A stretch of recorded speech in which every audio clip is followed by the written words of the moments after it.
welcome to the Horror Hangout, a podcast where film fans watch the best and worst horror movies of all time and talk about them. My name is Ben Errington, and today I'm joined by regular co-host Mr.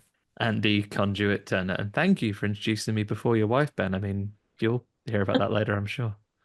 Yeah, I don't know. It's the usual order I introduce people, isn't it? Don't, It's don't, very don't, true. don't look Don't mess into with the it. classic, right? With Don't the look wise into people it. that say things have changed. Things have changed. He You've done also it. introduces our dog before me as well. This is Dennis. Oh, and Do I this do is my that? wife. Oh, I was about to say, is that alphabetical? But it's not. No, it's not. No, I'm joking. He doesn't do Well, that. I don't know which situation I'm doing that. Um, but now I'm all out of whack. A very special returning guest, and the first time you've been referred to as Charlie Errington, Hello. horror fan, and Oh, now my wife, which is weird, yes. isn't it? Very weird. Very weird. Good weird, though, right? Yeah, good Oh yeah, weird. good weird. I guess so. Yeah, there were Yeah. a couple of occasions where I had to like say, "Oh, my wife over there," and it just felt a bit weird. It just feels ever so grown up, doesn't it? Yeah. Does Yeah, it definitely does. This is the first time Charlie's been on the show with both me and Andy. Yes. Usually it's just been me and her for some reason. You I, know. I get me and her. I guess it's because you come in like last minute sometimes as if there's a we Andy's pulled out. Both times I've come in is because we've gone to Forbidden Worlds. Oh yeah, that's that's right. right. So it's like Because it it's was, literally an annual an annual Yeah. thing. yeah. Yeah. And Forbidden So Worlds is well far away from where I live, so it's hard to go. Forbidden Yeah. Worlds Film Festival, obviously, first time Elvira, Mistress of the Dark, second time Christine, Interesting. third time was gonna be opera, but we didn't end up actually going to Forbidden Worlds Film Festival just because wedding stuff Yeah. and yeah, I mean if you're listening now, we've had a 3 week break for the first time in many And years. officially, welcome to season 2 of the Horror Hangout. That's what it Having a feels like, little, doesn't it? yeah. Welcome to season two. We've never split it up as seasons. That would be kind of crazy, wouldn't it? Nah. I don't know how we'd even do it. Um, but yeah, me and Charlie, we went. I know I've mentioned it on the show before, but we went out to America and we got married in Vegas, and then we had a honeymoon tour of LA. That's a tour of LA. It's one place, but you know what I mean. Where we Mm. did loads of horror stuff as well. So that was kind of like the point of it. And not, it wasn't just like my choice. Luckily, Charlie's into all that stuff as well. Yeah, Bit because of it's a nerd. Halloween as well, and I've always wanted to kind of do an American Halloween and just experience like hardcore Halloween. So Yeah. had to be done Hardcore Halloween. hardcore. Yeah. And I think we pretty much did just that. I think we did as You much as we completed could. America. I saw some of the pictures. We've completed America. Yeah, I mean, we experienced American Halloween like exactly as you would imagine it, like the yeah, suburban trick or treating, Yeah. crazy decorations, just Fella that's been madness. in prison since he was 8 escapes, all that stuff.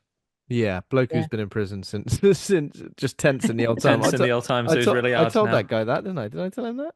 I think I did. I What, told Michael someone. Myers? No, I told there's a guy who gave us a tour of Haddonfield, and I told him that Andy thought he'd just been tensing the whole time. That's why he's so strong. Yeah. Andy Conduit Turner from the Horror Podcast, Horror I Hangout. referred to you as Andy Conduit Turner. He went, "Oh yeah, I know." He didn't bloody know. Yeah. Shows what he So, knows.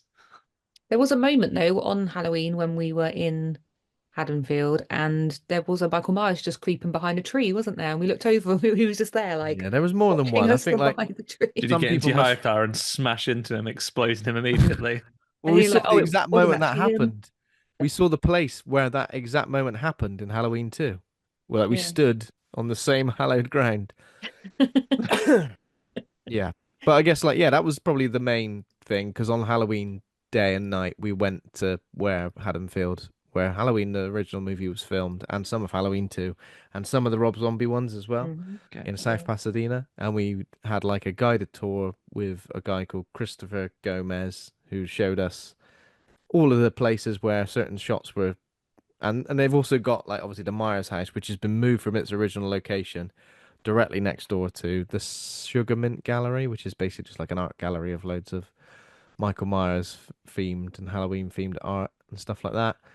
But yeah, being there on actual Halloween day was kind of crazy because it was just a bit nuts. Loads of Michael Myers knocking around, the Halloween theme playing in various locations. Did you have any Um, candy corn? And is it as horrible as people allege? didn't No, have I any candy corn, I don't didn't have think. any, but No. I have tried it before, and Not for me. No? No good. Yeah. Not for me. No. Yeah. So we did manage to get some photo. Obviously, if you follow the show and go and follow us on Instagram, we posted loads of stuff on there of us at the actual house in South Pasadena. That was Mm. probably like the best Halloween themed thing we did because the night of Halloween as well, we went to like a drive-in theater for um a screening of Halloween and then Scream, which is pretty cool. That was cool. I say drive-in theater is like a big inflatable screen, wasn't it? Yeah, it was like in an old Sears car park or something, I think it Yeah, said. What were something your like that. snacks of choice in the drive-in? We had loads of.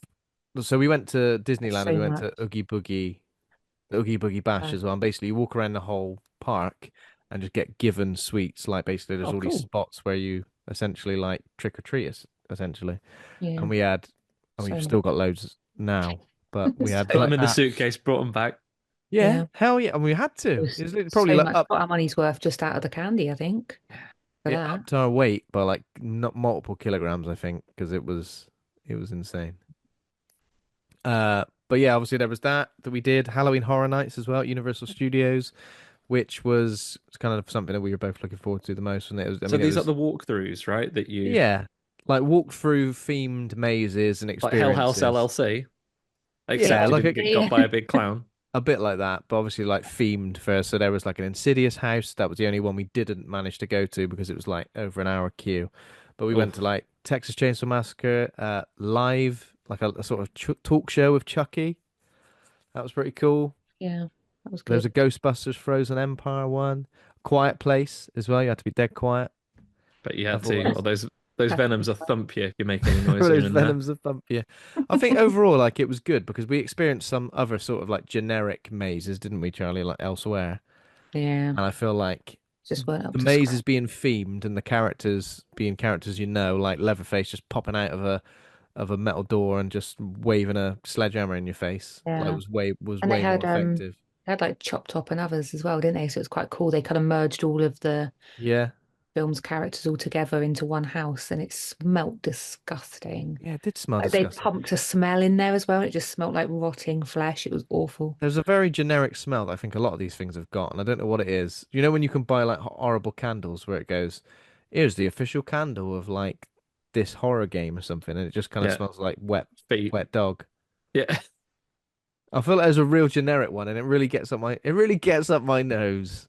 Mm. It's probably like fog machines. I think most of those places have fog machines, and that's got yeah, like a musty, Stink. wet kind of stink to it, isn't yeah. it? It's got a bit of a stink to it, and that'll get into the timbers. Bloody Yeah. hell. Yeah.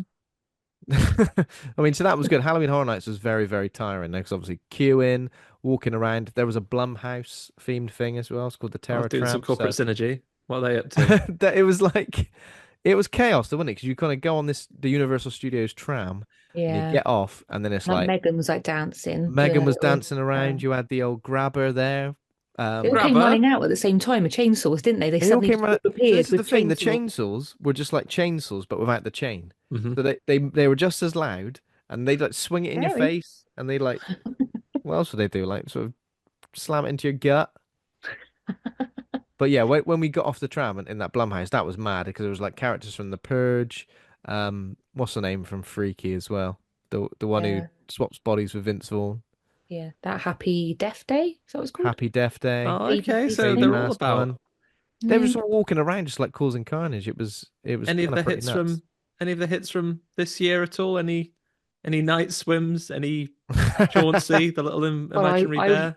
I watched Night Swim on the flight there because I hadn't seen it, and yeah, Oh, that mate, was a I big could have regret. could have warned you against that one. I did say, But nah. I know you said, but I like a bad one as well, but that was particularly. There were no night swims. There were no Chauncey bears. It was just classics of years gone by. Um, but yeah, I think Halloween Horror Nights overall was really good. It was just yeah, it's just incredibly tiring. It goes on to like 2 a.m. as well. So by the time you're walking back to the car It's at the end of bloody the day, horror early mornings by then. yeah, I know, horrific. Um, but yeah, I mean, apart from that, we did some other things like the Mystic Museum in LA we went to, and they had like a horror high school reunion display, or what would you call it? Gallery Exhibit? exhibit. Yeah, that's a better word. Yes, yeah.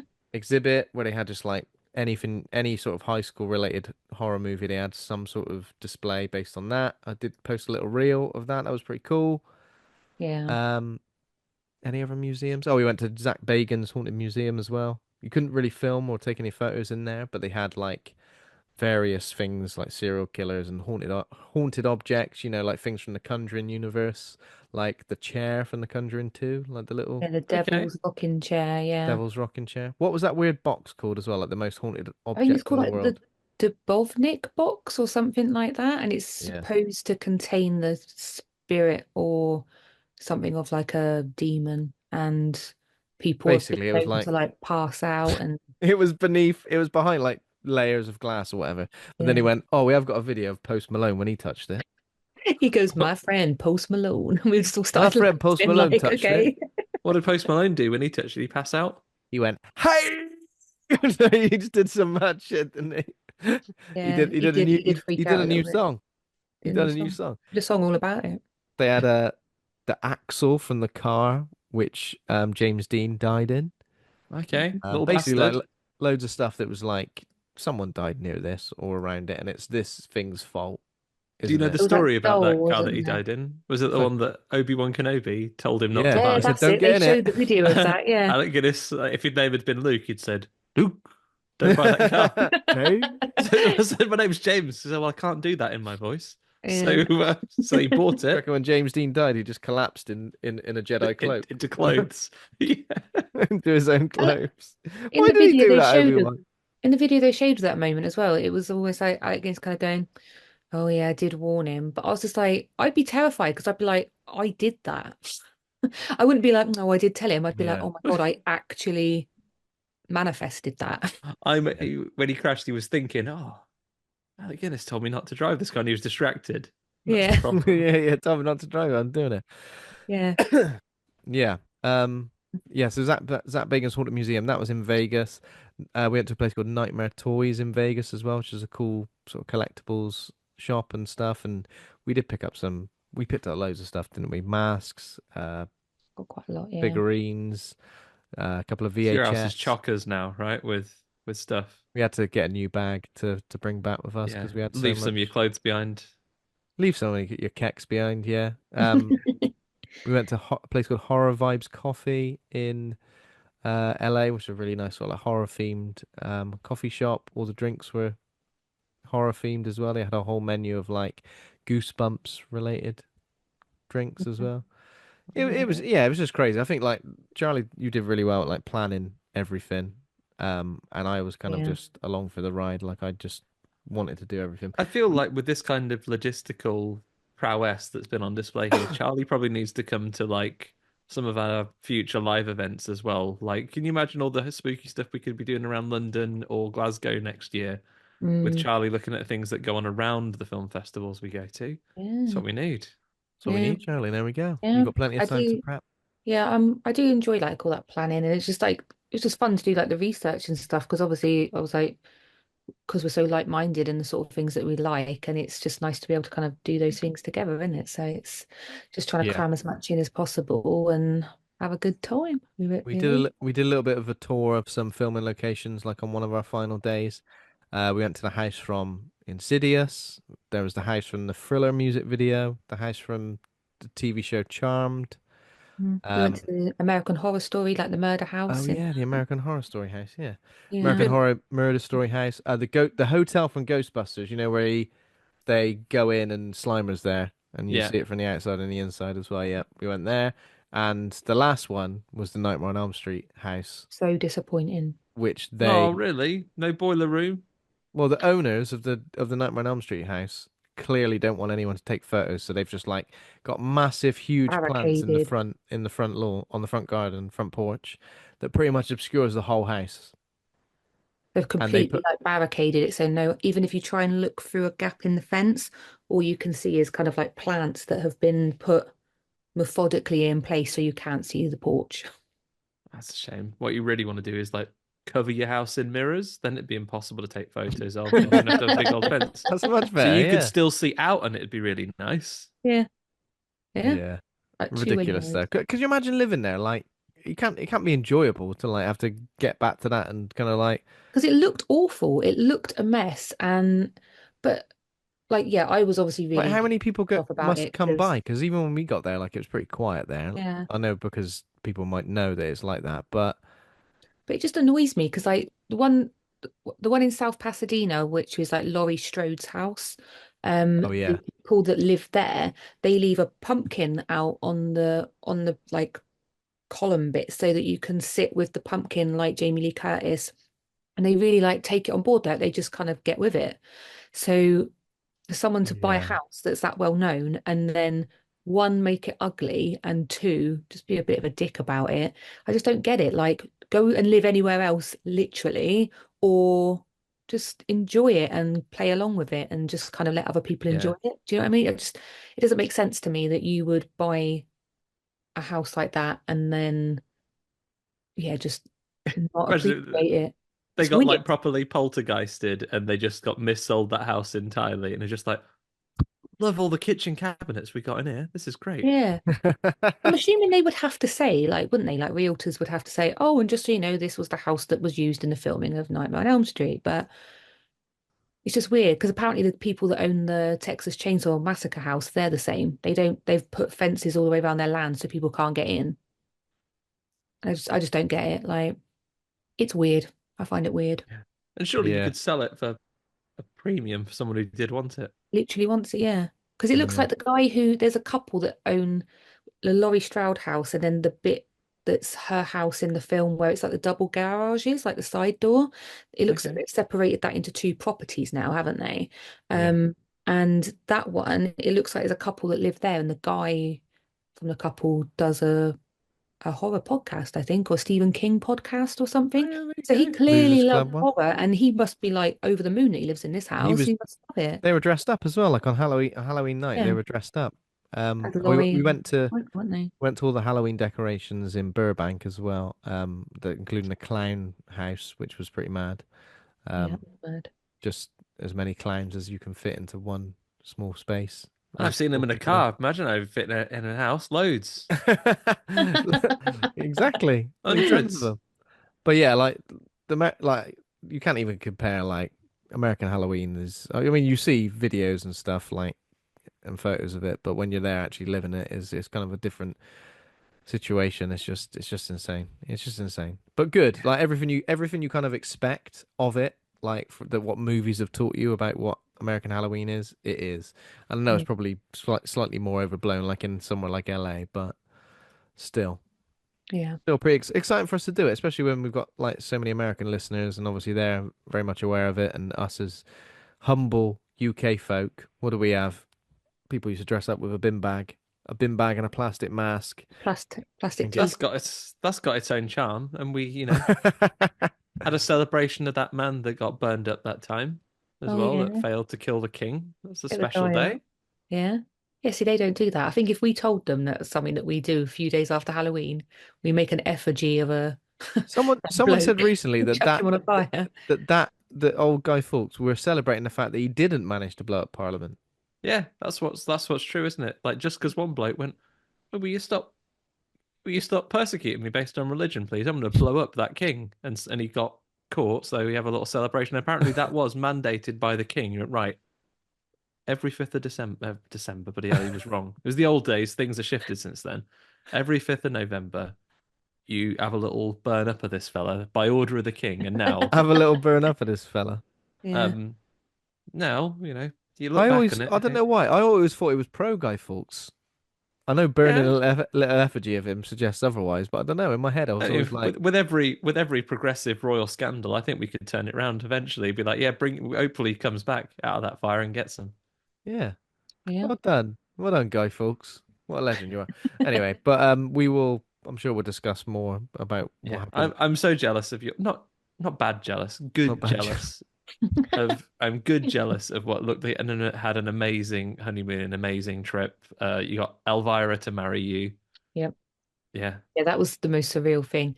I told a few people this at the wedding reception and they kind of looked at me like I was mad, but like when we booked the Elvira impersonator minister, in my head, she was just gonna, I don't know why I thought this. In my head, I never for a million years considered the fact that she was gonna completely embody Elvira. Like I act thought, like her as well. yeah, So all exactly. right. For some reason in my head, I thought, oh, she'll just be dressed as She'll just look Elvira and like her, do the yeah. ceremony. But So talk like a vicar. literally, so when she started walking me down the aisle and then burst out into song, I was just like looking at her, looking at Ben, like, what the fuck is happening?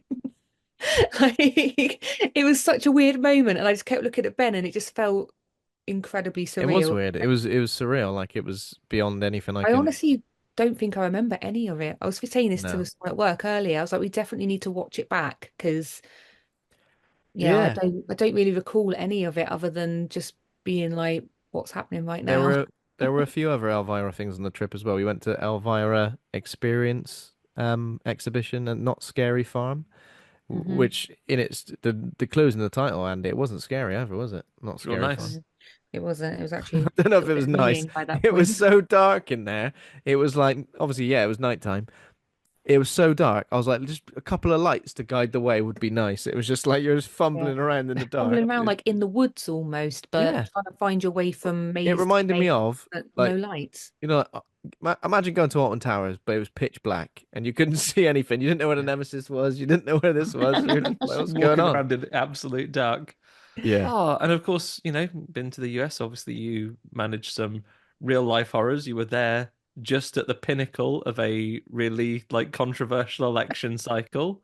We Yeah. were You've dealt on the with tipping plane. culture, all the scares.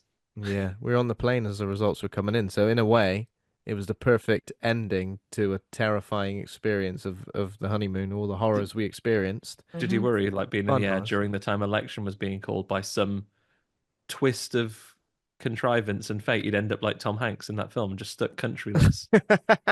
Oh yeah, Oh, when he because lived. you're in America when it was, unfortunately, you're technically American for the I live in moment. So this now, terminal now. I live in this terminal for 20 years. I feel like you could have got out of this terminal, Tom Hanks. Nah, stuck. I'm stuck. Uh, and there was a sort of Elvira mural we went to see at the Monster A Go-Go shop as well, wasn't Yeah, it? Which was cool. pretty cool. Yeah. Big old mural. Yeah, we kind of just did loads. Charlie just worked out what was nearby anywhere. So we kind of like would go to a certain place and then everything else we needed to see was in within like 20, just 30 like minutes drive. without shooting, just yeah, sounds like you, Charlie, are basically my version of the transporter now. I imagine you are like timed to perfection and be like, right, we can enjoy this mural for 36 seconds, then we have to be in the Yeah, car. it was a bit like that. And I'm just there tapping my watch. Yeah, come on, enjoy it, take a photo. Be the And poster, you're in the car. take a photo. You got that photo right now. That's it. Get yourself in. We did also go. We went to some cemeteries as well. And we did actually see Heather O'Rourke's grave, the girl from Poltergeist. Oh, guys, Oh, cool. Someone was like doing a grave rubbing at the time, weren't they? what with a Yeah. crayon and a bit of paper? Yeah, Yeah. Of like Heather O'Rourke's as well, of wasn't it? Heather O'Rourke. Yeah, Yeah. it was like they've gone. These grave rubbings of Heather O'Rourke are selling for a pretty penny on eBay. She's cracking That's them out. mad. It is mad, isn't it? It's really weird. I've never heard of anyone doing any rubbings since School, since days of when yore. Right. days of yore, when you went to school, and it wouldn't be a grave either. That feels kind of slightly You go to a disrespectful. castle or something, don't you? You go to a castle, you do like a rubbing of like the wall, the Plaque or herringbone something. wall. Yeah, exactly. Very cute. Not the Heather O'Rourke's grave. Jesus. Yeah. There we go. Oh, there you go. I tell you what, like nowhere near as impressive as your trip, but on the other coast of the UK, meanwhile, in Horror Hangout, I had my own little trip. I went to Washington, DC. UK? Oh, US. Oh, Yeah, right. Sorry, I thought US, you said UK. other coast Oh, okay. of I the got you. I US, got you. and I Yeah, you did. I went to go visit the Exorcist steps, which I would thoroughly recommend. Cool. The Exorcist house is at the top of the stairs, as in the film, but that's just like it's not. You'd be glad to know, Charlie, not ruined. It's just a house on the Hooray. street, but they were just the normal house, so we didn't like Knock on the door. knock on the door or Are have photos like, or anything like I'm that. trying to We think of just logistics of this. Are the steps right by the house? Because I feel like when he throws himself out the window, it's almost like he throws himself out the window and then across the road. it is kind of like across a little bit, and Yeah. a thing that's on that street which is not present in the time of the Exorcist are they're described as life-size Transformers, but I reckon Optimus Prime would have been bigger than that. They are about 8 foot tall, big Transformers just standing in the road a couple of houses down from the Exorcist house. Wait, is that What? true? Yeah. Is that legit? What kind of Transformers? Why? Like in robot mode, I think there's a. I don't remember now. I think We it might we be a Bumblebee and an Optimus Prime. That's really weird. We saw some Transformers at Universal Studios as well, didn't we, Charlie? We We did. We saw saw Bumblebee. a Bumblebee and a what's his name? Megatron. A Megatron. Megatron. Yeah. Mm. Just like a man on stilts, I think he was, wasn't he? In a kind of weird costume. Yeah. Oh, Yeah. these were statues. They weren't walking and talking. But yeah, the Exorcist steps, I Bloody can hell. confirm, very steep. And if you Yeah. were to throw yourself down them because a Pazuzu was in you, you would definitely die. Yeah. Yeah, oh my God. Up and down the steps. Were there lots of people there? So kind of like There was a camera. couple of people that arrived just behind us, and they were also taking some photos. But other than that, just it was just like it was a normal street in a normal town. Like we walked over and then walked down the other street afterwards, and a guy just, coming back from the corner shop with a couple of tinnies just passed us. That was it. Well, this is one thing that I find strange is that you arrive somewhere and you're like, oh my God, this is amazing. This is where that film was shot. And other people are just like walking past it like every single day. Like we Yeah, went to the hedge where old Michael Myers was hid behind. yeah. And when we were trying to take a photo, like some young guy just like walked past and like went into the house right next to it. And it's just like, that's Like just his that's your house. house. Yeah. Yeah. Like He that's has to just trim that edge. He has to trim that bloody edge to make because people love stand. And there was like a patch of grass, wasn't there, which was worn away, where yeah, people where obviously everyone stand stand, yeah. by it all the time. Yeah, I think it's good though. Like I don't like the fact that some people kind of ruin everyone else's fun because you're just enjoying something, a part of culture that you kind of enjoy, and then they're kind of just ruin it. With, oh, you can't even look at my house anymore. Just get used to it. Oh, then again, it's not just stuff like from films and stuff. There is it like Stonehenge you can't go anywhere near. That's like a super old thing. You have to Yeah, how stand much you like. got to pay to go near Stonehenge Oh, these you days? can see it for free if you drive past it, but you can only watch it from like 3/4 of a mile away while you're on an A road. But even I, if you go in, you're not allowed anywhere near them. I don't know how close I want to get to it. To be fair, because if it's like It's because to a Halloween free. degree it works the other way around as well, right? And if I guess some people end up taking that extreme behavior and like blocking things off because some fuckers will have gone and like spoiled it for everyone by being really weird. That Yeah, person that's did a true. couple of years ago, didn't they? Spray painted it red or something? Stonehenge? Yeah, someone up and did something, didn't they? Well, I the think whole that. thing that'd take No, just ages. one of like the columns, but I think Bloody they were Banksy. against oil fracking or something, but they did something mad. So No, yeah, just it's stop in there. oil. Yeah, Yeah. Oh, yeah. well, so we had a lovely time doing that. Have you got any news, Ben, actually, before we ask if we've watched anything? Yeah, there's a couple of bits of news that I've got. So obviously Tony Todd this week unfortunately passed away. Horror royalty. We've covered many of his films here on the show. Obviously Candyman, Final Destination. I think me and Charlie watched Hatchet fairly recently, didn't we, with him? You did, yeah. With him in. Yeah, so obviously a huge loss to the horror community. Yeah. So much incredible voice work that he's done as Oh yeah. well over the years. Venom Yeah. recently in the Spider-Man game. Yeah. Yeah, Yeah. A sad we did see loss. a I did post this picture like obviously a little while ago as well. When we went to the Mystic Museum, there was a big Hmm. waxwork of Tony Todd, Candyman as well. No bees to be seen, That's good news at least. which is good news. Yeah, You know what definitely. though? We're as well as we had some sad news. It's a celebration today, everybody. On day of recording, you know whose birthday it is. Whose birthday is it? Halloween three's Tom Adkins. Oh, Yeah. It's his I was birthday worried then, today. Like it was someone I was supposed to. You know whose birthday Like it you were is? gonna go, Mine. it's me. It's me, Yeah. my birthday. Um, yeah, Tom Adkins' birthday today. Nice. He's the ageless man, isn't he? Many happy returns, Tom. Many happy returns of the day, Mr. Tom Atkins. Okay, got a couple other bits of news about remakes of Ugh. Oh, I. movies.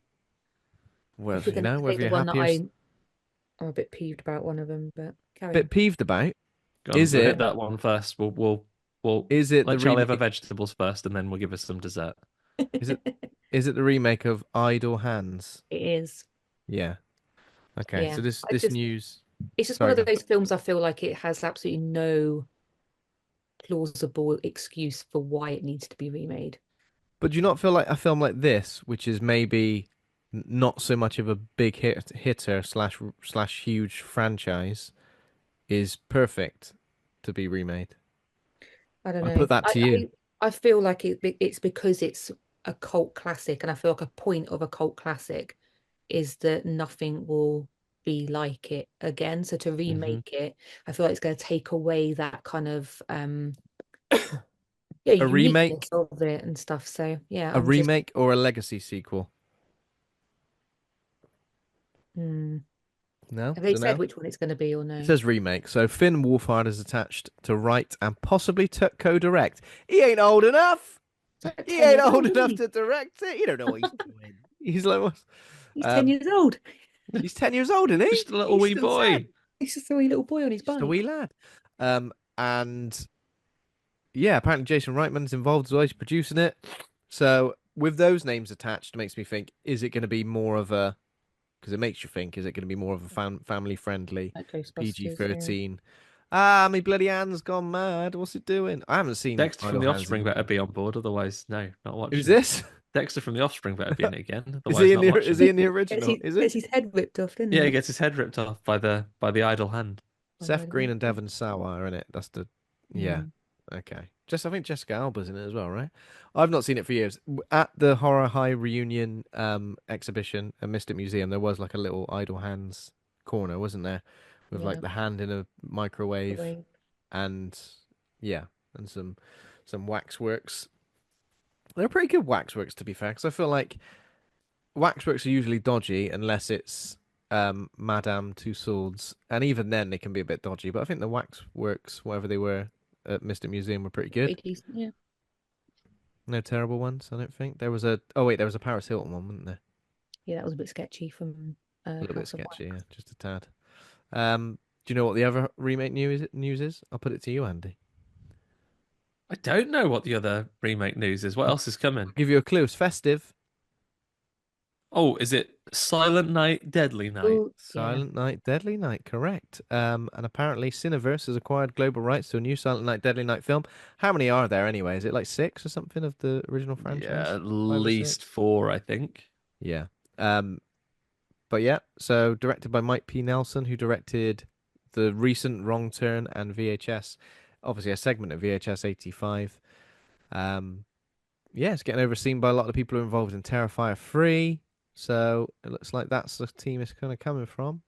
So do you reckon Slated is it for meant to be like a legacy 2025. sequel, or are they just doing a remake? That little boy says It'll be hard punish a with a lot. I reckon it'd be hard with a legacy sequel because if there are five or six of them, you're gonna have to discount some. Is the first one just the only one? I don't know. Um, but yeah, slated for a 2025 theatrical release, probably around Christmas, I would say. Not summer. That'd be Hopefully. weird. There we go. We've covered that as well. We covered that on the show. Maybe last Christmas. I think maybe last Christmas Yeah, maybe covered that one. I think it was one of the times I was away with work, and was it you and Johan or Ed or Me and something like Johan, I that? think, covered Silent Night, Deadly Night. Yes, indeed. Right, okay. So that's it for news. Got anything else? Nah, that's all the like we'll catch up on the Yeah. news. But what you've Then been watching? You obviously had two transatlantic flights. Did you do so any lovely film watching? two transatlantic flights, and guess what else, Andy? Even though we're in the US, we've still managed two cinema trips because Hardcore. we're that hardcore. We're that committed to the calls. The first one was like the first night we got to LA, and we were kind of like relaxing anyway. And the second one, I wanted to go to the Alamo Draft House in LA just to see what was going on. Yeah. The first film we watched was Smile 2. Don't know if you have you seen it, Andy? No, not got around to it yet. But Smile 2, we I went to will. an AMC theater in LA. And obviously the what everyone's saying currently is that it's a great sequel. I've even seen people say this is the best sequel ever made, and I think they Mm, mean in comparison to the original. It's definitely way better. I think yeah, Charlie, you agree, doesn't he? absolutely. Yeah. It feels a Definitely. bit more like a character study, I think. Okay. And the things that annoyed me about the first one are still kind of present. Like I feel like there are still some inconsistencies with the smile, with like the rules of what the smile curse slash demon is, Or what its agenda is. or what its agenda is, and like Who knows? yeah, because I feel like with It Follows, because it feels similar to It Follows, but with It Mhm. Follows, like you know what you're getting yourself in for, that it's just gonna get you and kill you. Whereas I think the smile thing is like it's gonna get you and then maybe wait for ages and make you go crazy and then kill you. I also feel like the thing that I had a problem with Smile is like basically we'll do a little set piece where it looks like oh that was just hallucination though, so actually it's fine and it's still able to get you. And it's like, oh, come on. Yeah, there was still a bit of that. I just feel like the lead role Naomi Scott plays, Mm. obviously she's like a pop star. Um and this is an interesting sort of thing for 2024, isn't it? We had like a original pop star in Trap as well, Yeah, Mm. and now we've got an original pop star in this as well. Um it kind of gave her a bit of a cool, interesting, well, you say cool, but like tragic backstory. You know, she's not just a pop star who's going about her business and then all of a sudden the smile curse has got her. It's like she's had problems in the past with tragic events and drug abuse as well. So she's a damaged person as it is, and then this when this smile curse gets its claws into her, yeah, it kind of for me it felt like a completely different film. okay. Like I find it Yeah. so easy to pick apart the original and kind of point at it and go, "This is so obvious. This is ripping off that. This we've seen this before." Whereas Smile 2, I felt like you could forgive it for a lot of those things because it felt like it had its own identity. I don't know if Charlie you agree or you got Yeah, something and I different. think it did exactly what I felt the first one was lacking because with the first film, I don't know if you remember, but the PR and the promo stuff for it, like they went really hard. Like they had Mhm. people in football stadiums like Yeah. smiling. So you thought like, oh, that's gonna be really creepy. And it was actually a really small element in the first film. I think you only saw maybe two or three people actually doing the smile. Yeah, two or Where three people in doing that, and then it was yeah, mostly about oh, trauma's inevitable, kill yourself, why don't you? And I was like, okay, fair exactly. enough. So whereas this one, it was more present, wasn't it? The smile was kind of more places she looked, and it was kind of more, it just had more presence. And I think the fact that it's called Smile and it's about the smile and all that sort of stuff, like it included it more. So for me, that's why it worked better. And Yeah. it brought I that what almost, I was I still expecting from feel the like first film. the smile element of it is still probably like the least interesting bit, if that makes Mm. any sense at all, because it's what it's based all around. Yeah, there's But a you big know, horrible ghoulie. when someone just starts smiling at the screen, like it doesn't affect me in the way I think it intends to. Like you're supposed to be like, oh, oh no, Unsettled. that's creepy. Oh no, she's smiling. What's going to Put the happen? willies up, yeah. Whereas I'm a bit like, all right, just get on with it then. What Yeah. do what you're gonna do? Quit smiling at me, you twat. I guess Um, in this one, it brought the element to it as well that I don't think it had in the first one, and that was, can everybody see the smile, or is it just the main yeah, character can see the Yeah. smile? Do you know what I mean? And again, like because I think the character in the first film was always on her own when she saw it, but whereas in this film she was with other people. So then obviously those people then thought, oh, she's just going insane because she keeps saying about the smile. But then there were points where it was, can you see it? And they'd be like, what are you talking about? And she could see a person smiling. But then there were other times where there was a person there, but maybe she was only seeing him smile, not the other person. So that was a little bit yeah, ropey it as was a well. bit. Yeah. You weren't entirely sure, were you? Yeah. Definitely. So yeah, Because I but think in the first one as well, it kind of said, "Oh, it sometimes it shows me, it smiles at me in the form of like someone I know," which is very similar to It Follows. yeah, Hmm. like a But dead, like but I feel like it did away with that this time around, didn't it? Oh yeah. wait, no, no, because she did see. Sometimes on the first one it can pretend to be a psychiatrist or Yeah, Oh all yeah, sorts that's of right. It folks. does. it's not perfect, but it's definitely a huge jump in quality from the first one. Because I feel like I'm looking forward to seeing it. I me will and you get didn't like round. the first one, Andy, but I think a lot of people did, which made me kind of feel like, oh, do I really care about a sequel? Yeah. I But, think I but I'm can know glad I my watched it. biases on Smile 1. Like for me, I think fundamentally, like it delivered a lot from a set piece point of view. But I had my nose pushed out a joint a little bit because genuinely the best scene, the best like single shot from it, we saw in Terrified that came out 2 years earlier. And I Yeah. find it Oh I yeah, of find it course. so close that the idea that it was So annoying, isn't coincidental it? was completely alien to me. Yeah. Mm. And then the ending really like turned me against the entire thing. I think Yeah. especially when we lean so hard into trauma as a background, I think that not only is it very route one with the ending that they took, but I think there is almost a degree of irresponsibility in the messaging that it ended on. But I'm still looking forward to the second one, and I think your positive feelings towards it will hurry me along. It's based on lack of time versus lack of interest Yeah. this last couple of weeks. Yeah, and I mean, what you say about the message being, trauma's inevitable, just kill yourself. That was kind of like the ending. That it's not a spoiler, but that was how Night Swim ended. And Charlie, you saw that, didn't you? Yeah, I did. You Yeah, watched that on a plane, right? I mean, I think I that just did. so much potential for like a haunted swimming pool essentially, and it just felt. Yeah, it was just bizarre, and I don't even think like any of the particular actors or anything in that could even make, yeah, no positives as such. I couldn't go, oh, that person's performance was incredible. It just was all very Mm. average. I think just a lot of people that had a job to do, and they did that job absolutely fine, Yep. but nothing that I can. Nothing blew me away about it. So When we went to the Alamo Draft House as well, we were kind of limited on what we could watch, so we did end up watching Venom 3.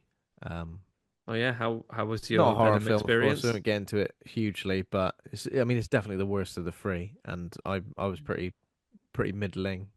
Well, yeah, actually, fell I'm asleep. pretty sure I pretty much hated. Charlie fell asleep, and this is a perfect example of like people who are good actors: Tom Hardy, Stephen Graham, Chiwetel Ejiofor, who just are shit in this. Just shit. And I think it's a script.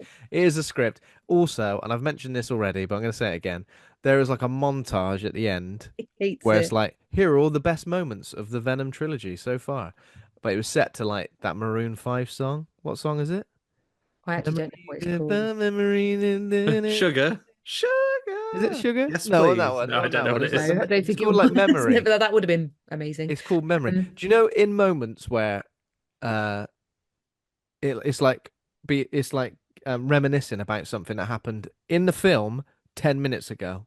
Oh, I Yeah, remember when I this remember happened. that. That was great. And you're like, no, that was 10 minutes ago in the film. Yeah, it I was this is one of the moments I woke up during, and I remember kind of waking up and being like, "What's happening?" it's Like, just 'cause mad, it isn't it? literally was Like him, just like kind of like strolling, really like jolly and like kind of like tutting almost, and bloody hell, coming remember down. when No, I Venom did remember that and then that. bit someone's head off? What a laugh. Oh God, yeah. And doesn't he say something like, "Oh, I miss you, buddy," or something? And I was like, "Please stop." Basically, Venom, Lethal Protector, all of the stuff. Venom exists because Spider-Man exists. That's the point. I can't believe we've got a trilogy of these films. And look, I've spent money to see all three of them. So if anything, I'm just as to blame More for as you. more fool me. Exactly. Yeah. Um, I think that's kind of. I don't think we watched anything else horror related. Andy, have you I caught up on a couple of been a things few? because Been a obviously few weeks? before you were away, I had a couple of weeks of missing out on a couple of episodes because I got slurped into doing work stuff and calls that ran late at the last minute. The horrors of real life, the drudgery of work and family. But yeah, so I caught up on a couple of things, so I'll catch you on those. I saw Gongjiam Haunted Asylum. I missed out with you and Stu. I thought it was very good. I thought it was an excellent film. I'd Yep. not seen it Gone Jam Haunted before. Asylum's good. Yeah, it was really, really good.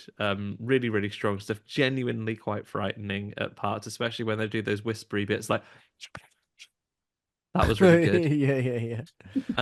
Yeah, I think that was really, really strong found footage work. I also caught up and watched Terrifier 3 because I know I got caught up working very last minute on that one. I was meant to join yourself and Liz on that one, but Terrifier 3, all right as well. That was a film, wasn't it? Yeah, as a I film, think. like Where do you rank the trilogy? Because I kind of thought second one's still probably the one I prefer out of all three. I think I preferred this one. Number three, there was bits of number two. I felt this one was still a little bit long, but it moved at a little bit more of a pace. Yeah. Number two, I found there were really extended bits where I was like, all right, I get it. Come on. You're All right, I get it. you're doing a big torture, but like you're torturing me by making me watch this in real time at this point. Can we get this good? And like I get it. There's a spooky girl playing with a dead rat in the corridor. It's fine. Just come on. Spooky girl. A spooky girl. She's ever so spooky, that girl. Yeah. Yeah, Terrifier 3 was all right. I liked it. I liked it just fine. I think an absolute triumph in terms of modest budget, practical effects, Yeah, Oh, yeah. really, absolutely. really really showing what independent film can do. Mm. I think it's obviously made with a lot of love and I think a lot of great things. And I really love like hearing Liz talk about. I think the response to it is really good. And hearing, and I don't have the name at the top of mind right now, but man who plays Art the Clown, lovely. I saw him like at a behind the Oh scenes yeah, bit going, David. thanks everyone for coming. Very Yeah, nice. yeah. David What a lovely. Thornton something. Yeah. Yeah, that's it. That's it. But yeah, lovely. Like I He's think nothing like big Art the Clown. celebration. No, he's very nice. Um, yeah, there's little bits of it. I think I still need there to be a little bit more of a point to the violence and stuff like that, and maybe that will deliver in what they build out to next. But I'll keep turning up and seeing those things. Yeah. And the only other thing I have seen of note, I'm not going to say anything about because it's next week's episode. I've seen Heretic. Oh, you've seen Oh, it. We I've still seen need to it. go and see that, don't we, Charles? Do yeah. I'm looking Oh, forward to it. So I've got not I'm not going to say I've got high hopes because whenever I say that I'm disappointed, but I am looking forward to it. Well, I shall give no spoilers, but you're right to look forward to it. I think it's Good. interesting.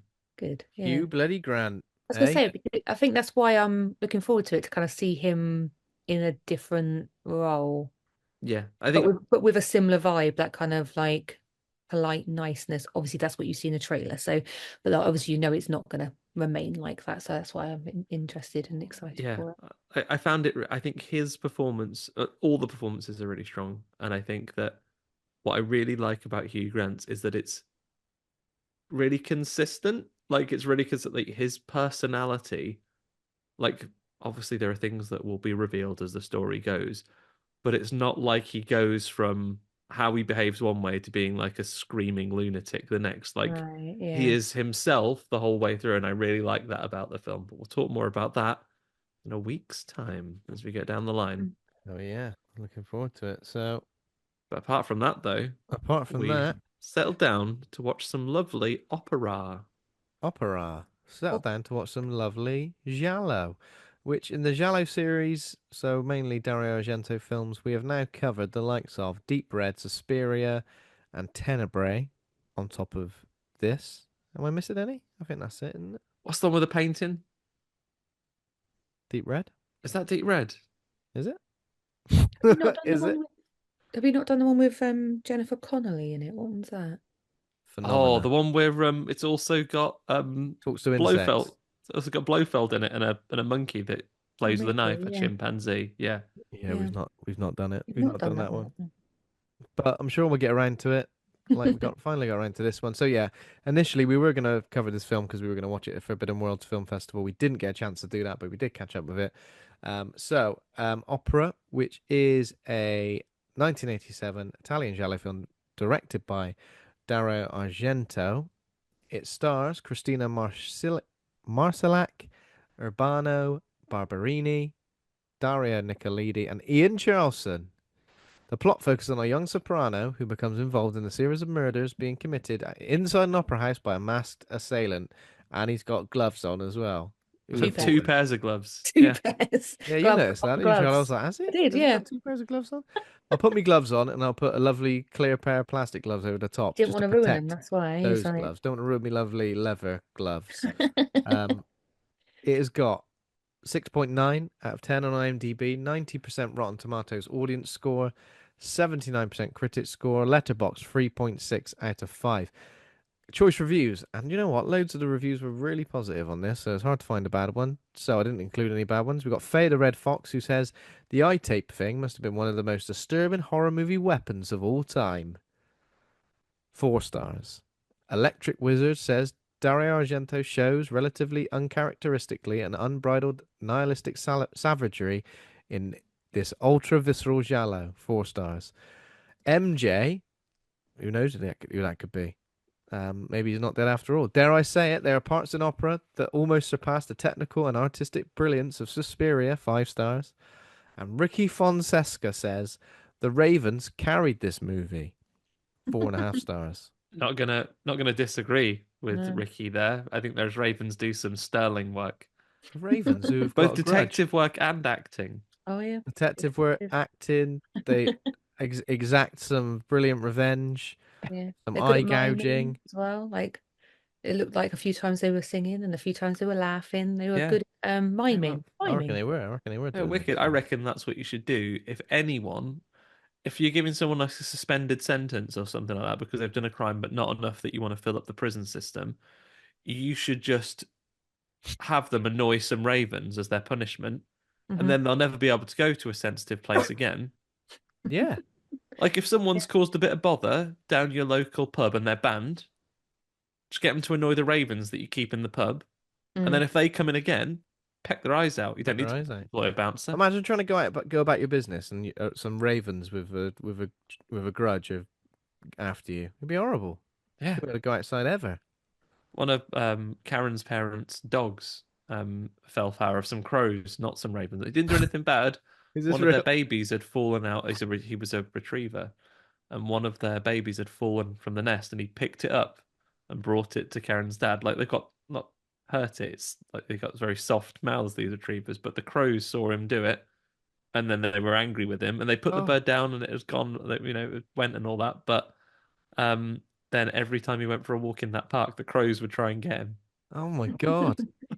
That for must be years. horrific for him. Try to do a good deed and Yeah. ends up being absolutely disrespected by the crows. I suppose, you can't Is that explain why they yourself, can you?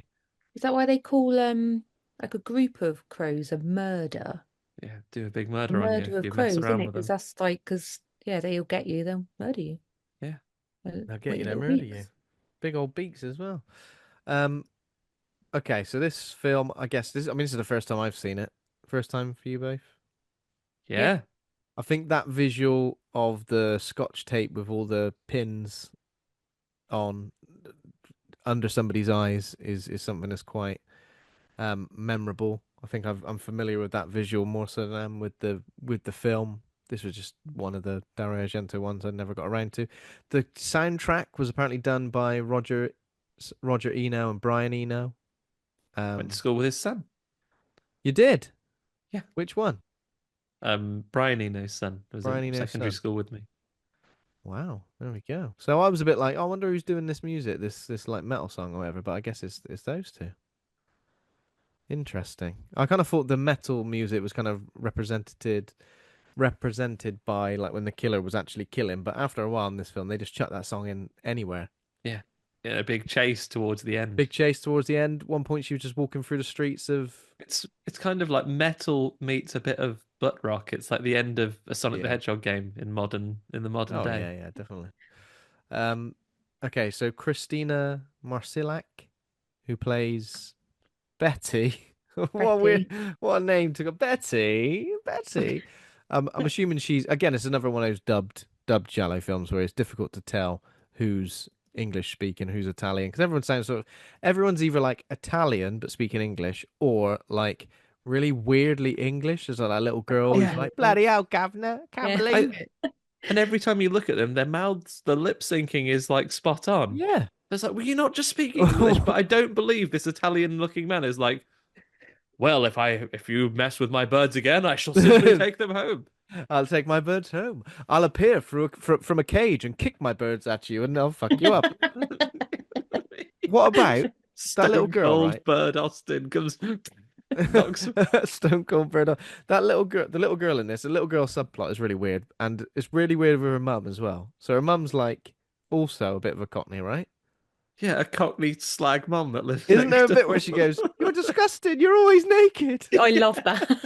When she said to the little girl, look at the state of yourself. She went, you're always naked. And then like that woman like basically just ignores an abuse and goes, I can hear her hitting that kid. What? I'm gonna go. Why is she always naked? Is it just because she's supposed to be a bit promiscuous? Yeah, and I I'm think guessing so. maybe I love that bit. You're a disgrace. You're a disgrace. You're always naked. Which is why I order. I like it as she just emerges from her bedroom with a grown woman, just like the neighbor. She's like, what are you doing in my house? Well, Do you let her in? Yeah. Well, call the police. I don't want to hear why you want to call the police. Get out. you're always naked. She just always absolutely naked. drops her in it. Why is that making me? Then I need to say this out loud. So we talked about Giallo films. The one that I was trying to get at with the painting and the girl with the crusty blind Crystal eyes. plumage? That was Beyond 1981's. Oh, the Beyond. Oh, yeah. See, I was looking through the list of exclusively Argento films, but Yeah. the Beyond, yeah. So So that's and of course you've done obviously one, isn't it? Pieces. Oh, pieces. Pieces. Pieces, yeah, of course. For having Pieces is some a good lovely one. bread and Sorry, that butter with was your dinner. so we really, when you think about it, we have done a considerable amount of We're Giallo Giallo'd movies. up. Good cross section of them, totally, haven't we? So yeah. Hell But yeah. yeah, there were some great moments in this, and a lot of the comedic moments are driven by Still the continuity. dubbing, which I'll just never understand because it's an older movie as well. Like 70s and 80s movies, you're used to seeing things that just aren't dubbed. Yeah. But we know it's been ADR'd, but the lip syncing every time I paid attention seemed spot on. It does seem spot on, yeah. And I think it was the same with Tenebrae, same with Deep Red. I think it was pretty much spot on the whole way through. Like the attention to detail is good. I don't know why they felt they needed to do it, because if someone's mouth is moving perfectly, like it can't have been that different. It was just the accents they were trying to remove, I guess. Unless it's just coincidence and no one's ever noticed it before these times. But despite being very different words, Italian and English look on film silently exactly the same. Exactly the same, yeah. There we go. There we go. Okay, so this film starts with a performance. So there's a unseen character, and we never do see her, do we? Ever. No. We never see it. And I thought that I'm guessing it's built in there so we can wonder if she might be the murderer. Oh Yeah, my that's But God. So this film is probably the worst for, oh, here's a red herring. Oh yeah, that's a red herring, is it? Have a look at it then. Yeah, yeah, yeah, I get it. Red herring. this should be Here's another one. deep ready bloody red herrings. This This film. is Red Herring the movie. So Mara Sakova, who's the star of this avant-garde production of Macbeth, um, at the Parma Opera House, and I guess this version of Macbeth is like similar, like sort of modern in a way that the Romeo and Juliet movie was. Like people got Yeah, guns and shit. like Baz Luhrmann. Baz Luhrmann's Romeo and Juliet. Yeah, people got guns.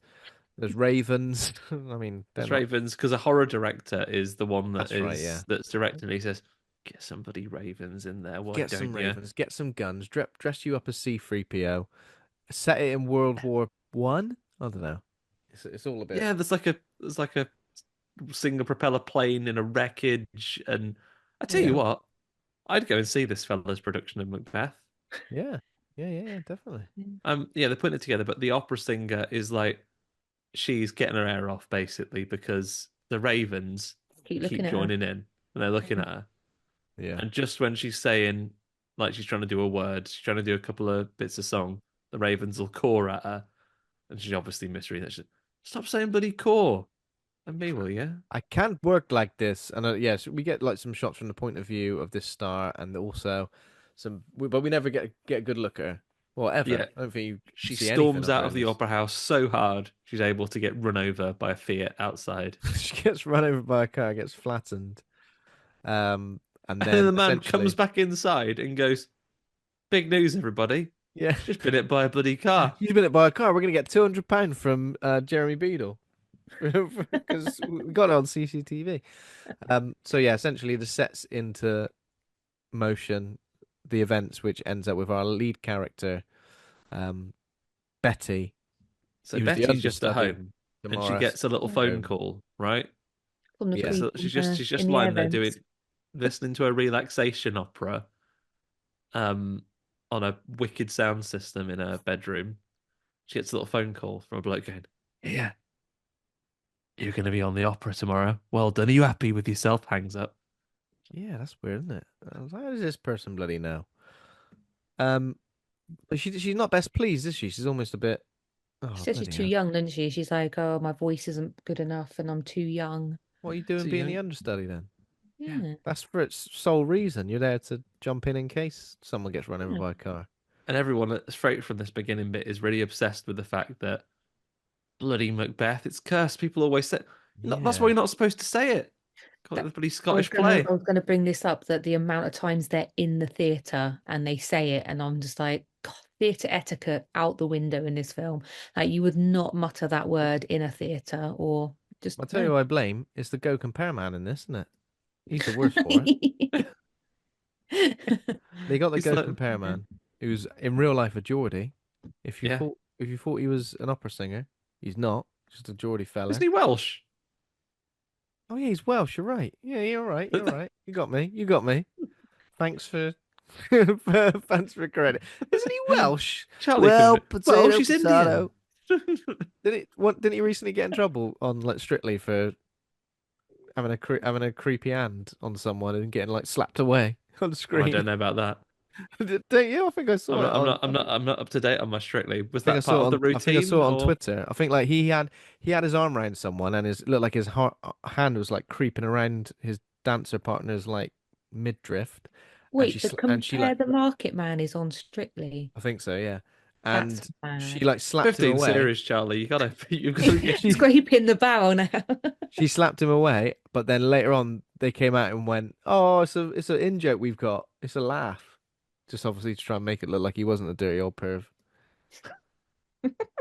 I might have completely got that wrong. It might not even be him, but I think it is. He's lush. It might actually definitely be a joke, and you've It just might actually definitely be a joke. but you Anyways, that is go cancelled. compare man's You. go compare man's in this, and he's always harping on about a bloody curse. Yeah, always Um, open about the curse, and then, as Charlie says, saying Macbeth in the theater, or It even when wouldn't it's happen. Would even when not it's happen. unnecessary. Like, what do you have for dinner last night? Oh, I had a big Macbeth. She's got a big Mac. Yeah, but that's what I call him. I call him As an Macbeths. opportunity to say that more often. It's actually short for this. Yeah, Yeah, that song about the farm animals, Old Macbeth Donalds. That's what I call it. The old farm. Macbeth Donald. Why? So is this Macbeth? It's not. They haven't made a play of Lady Macbeth. She's just one of the main characters in it, right? They've made an opera of the Of play of the Macbeth, play. I'm So who's guessing. Macbeth in this? That bloke that Yeah, the is bloke in that the he's scenes singing where in the he's scene. singing, but Yeah, that's otherwise right. has nothing to do with his co-star for the rest of the film. Yeah. How'd she end up with a gun? I know she's. I remember very little about Macbeth. I probably should So the revisit it. story of Macbeth is about a king and his mate Macbeth. He murders King Duncan and becomes the king That's right. himself. Three And he is witches. assured by some witches that he can never be killed, like the Witch King of Agamoth from Lord of the Rings. No No, bloke no born of man can woman kill can you. kill him. I But am no unlike, man.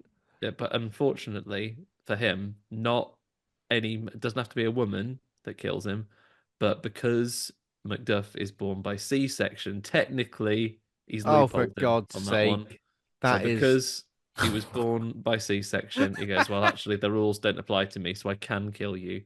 And they also Fucking dressed as the hell. Forest of Dunkeld and said, oh, you won't be killed until the Forest of Dunkeld moves. Dunkeld's just up the road from me.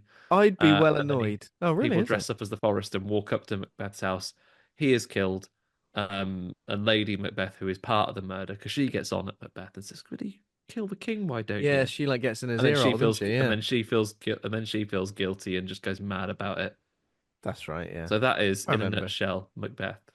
Yeah, I like it. That C-section rule is so annoying, and you'd be well annoyed, wouldn't you?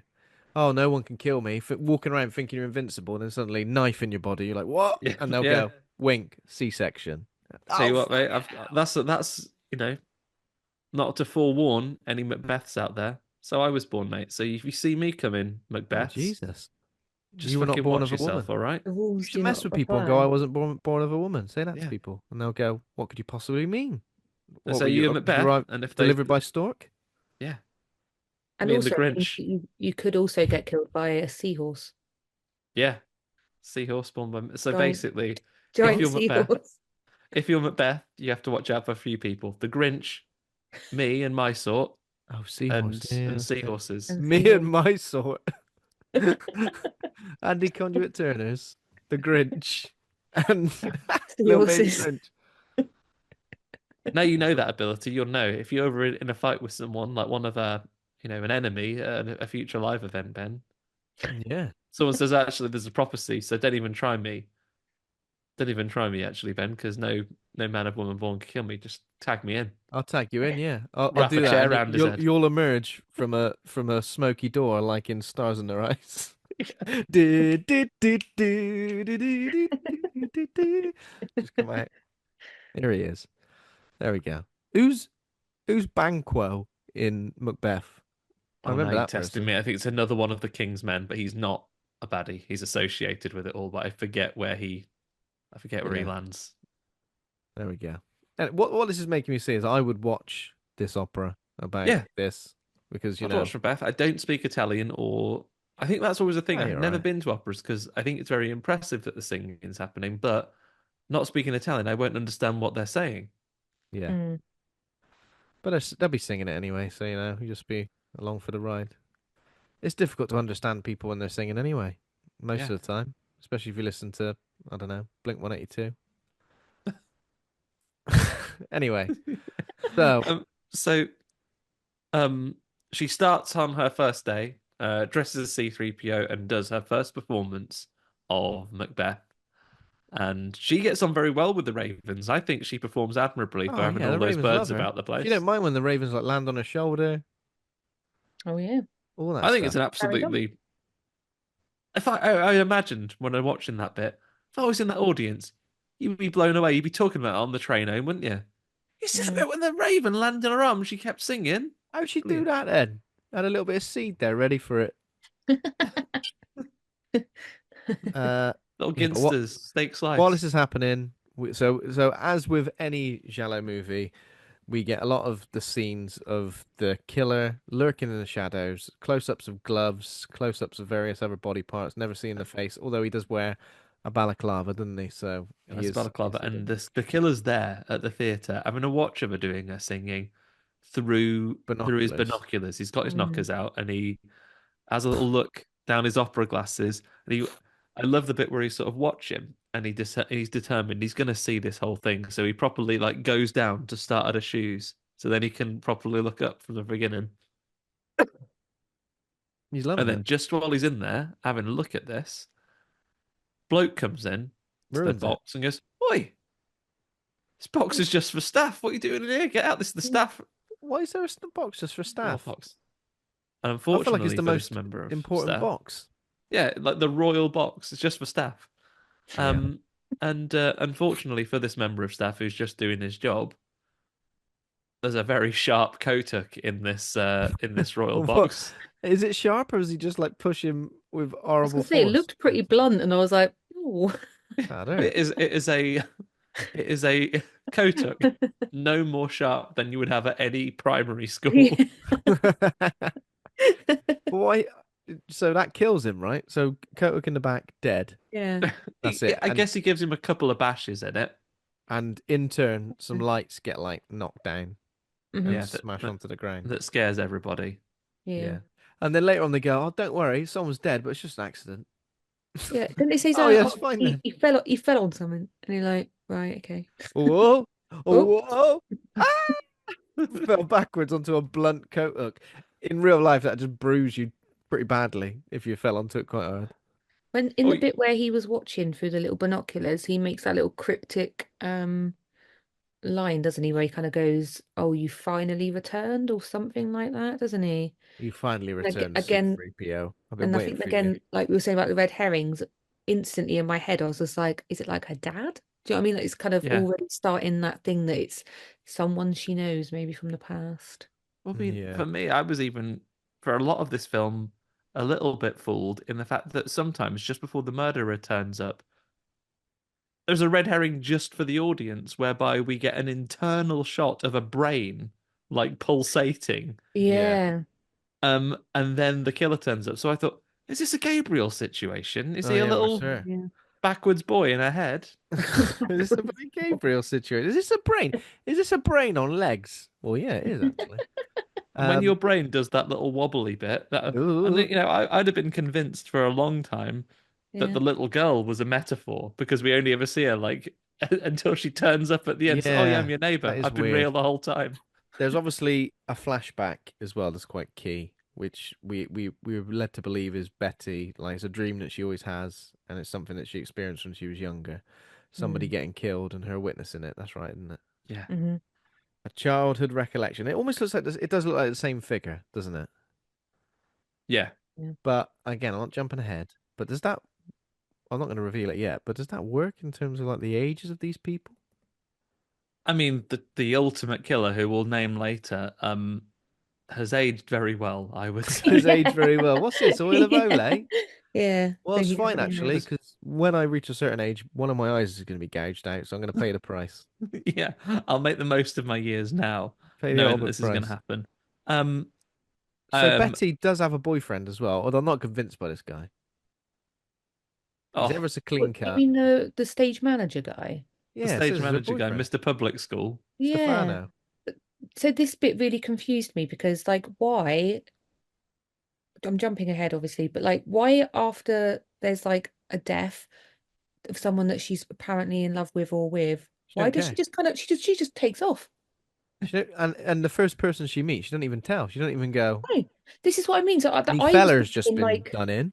I was thinking that maybe they weren't together and that was like something that we weren't supposed Yeah. no one was supposed to know about. It's very weird I that guess it looks like that she's. I guess it looks like that she is like they get together on that night or something along those lines because yeah. she gets back to her dressing room and we've seen a little bit. So we've seen the former star that's got a leg in plaster watching on TV going, Oh yeah, bullshit, she's raging. bullshit, mate, bullshit. Yeah.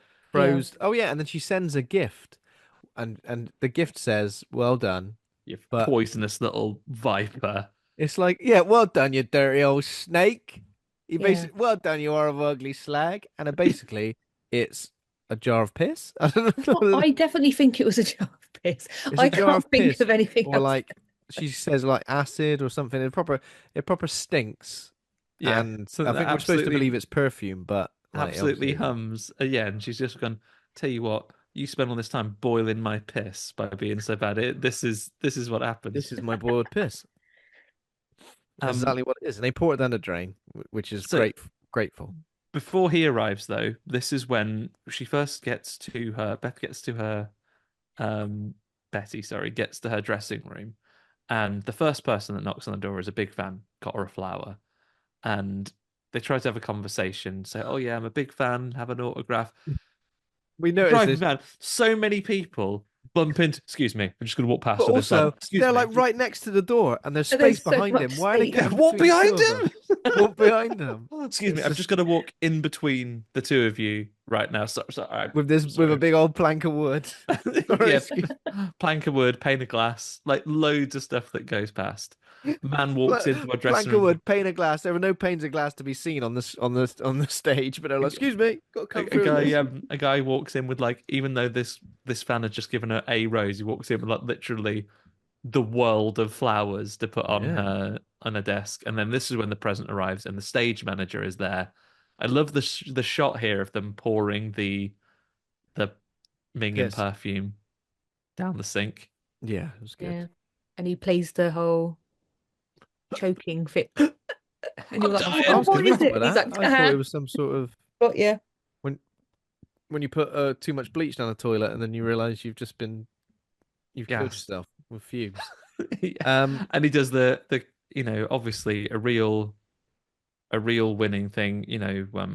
Charlie, obviously you're married now, your dating days are behind you, but is it one of the most appealing things ever when a suitor comes up and says, "Could I have a kiss, please?" Is that one of the Can I most please have a attractive? little? Can I have a little kiss, Can please? I have a As the little kiss, please? as the last person to congratulate you, could I have a kiss? And then immediately goes in with big lips at her. Yeah. And It's then he everything a Apparently goes girl works. dreams of, yeah. and he takes her to his uncle's house. His uncle's massive His mansion. His uncle's massive uncle's massive mansion, mansion where he's got three different types of tea. got all the Yeah, tea. and we just cut between the settings where they're just like literally putting her clothes back on, going, "Fucking hell, mate, sorry, I'm dog shit at sex." Did he dog shit at sex? I can't No, remember. she is. She's like, He is, Oh, yeah. she honestly, is. I don't He's even like, know, Do you don't reckon know she what I'm does a doing. big operatic orgasm? Not the first kill, but the first kill that Betty witnesses, and this is obviously the iconic moment from the Yeah, poster he's and popped out everything. to get some tea. Changes her mind at the last minute. Oh, he's that's like, annoying, isn't it? He's just got out of earshot, and she's gone, "Actually, I don't want Mint. Jasmine, I want mint." He's going to bring back Jasmine without a shadow of a doubt. But he gets punished for it. So the killer comes, um, ties her up in a way where she'll remain tied up for just the right amount of time, and Yeah. puts a bit of tape under her eyes. So if she blinks, her eyes will get absolutely munted. What would you do in this situation? Because I always feel like, I don't know, if you just very slowly close them, I think you'd be all right, wouldn't you? Or would it just, you've got to rely on them being really sturdy under your eyes so they go like right through your eyelid if I you don't know close though. them. Would you, if you close your eyes with it? Because I'm just thinking, if you proper squint, like they go in a bit, don't they? Do they? Yeah, I reckon you could avoid it. I know it's Yeah. it's a very good visual, obviously, but Mm. and I get it. It's supposed to be you must watch this And also, like horrible thing. blinking's fairly involuntary. What's she going to do? She has to keep turning her head around to moisten her eyes by doing that instead. So she doesn't know to blink. It's really hard.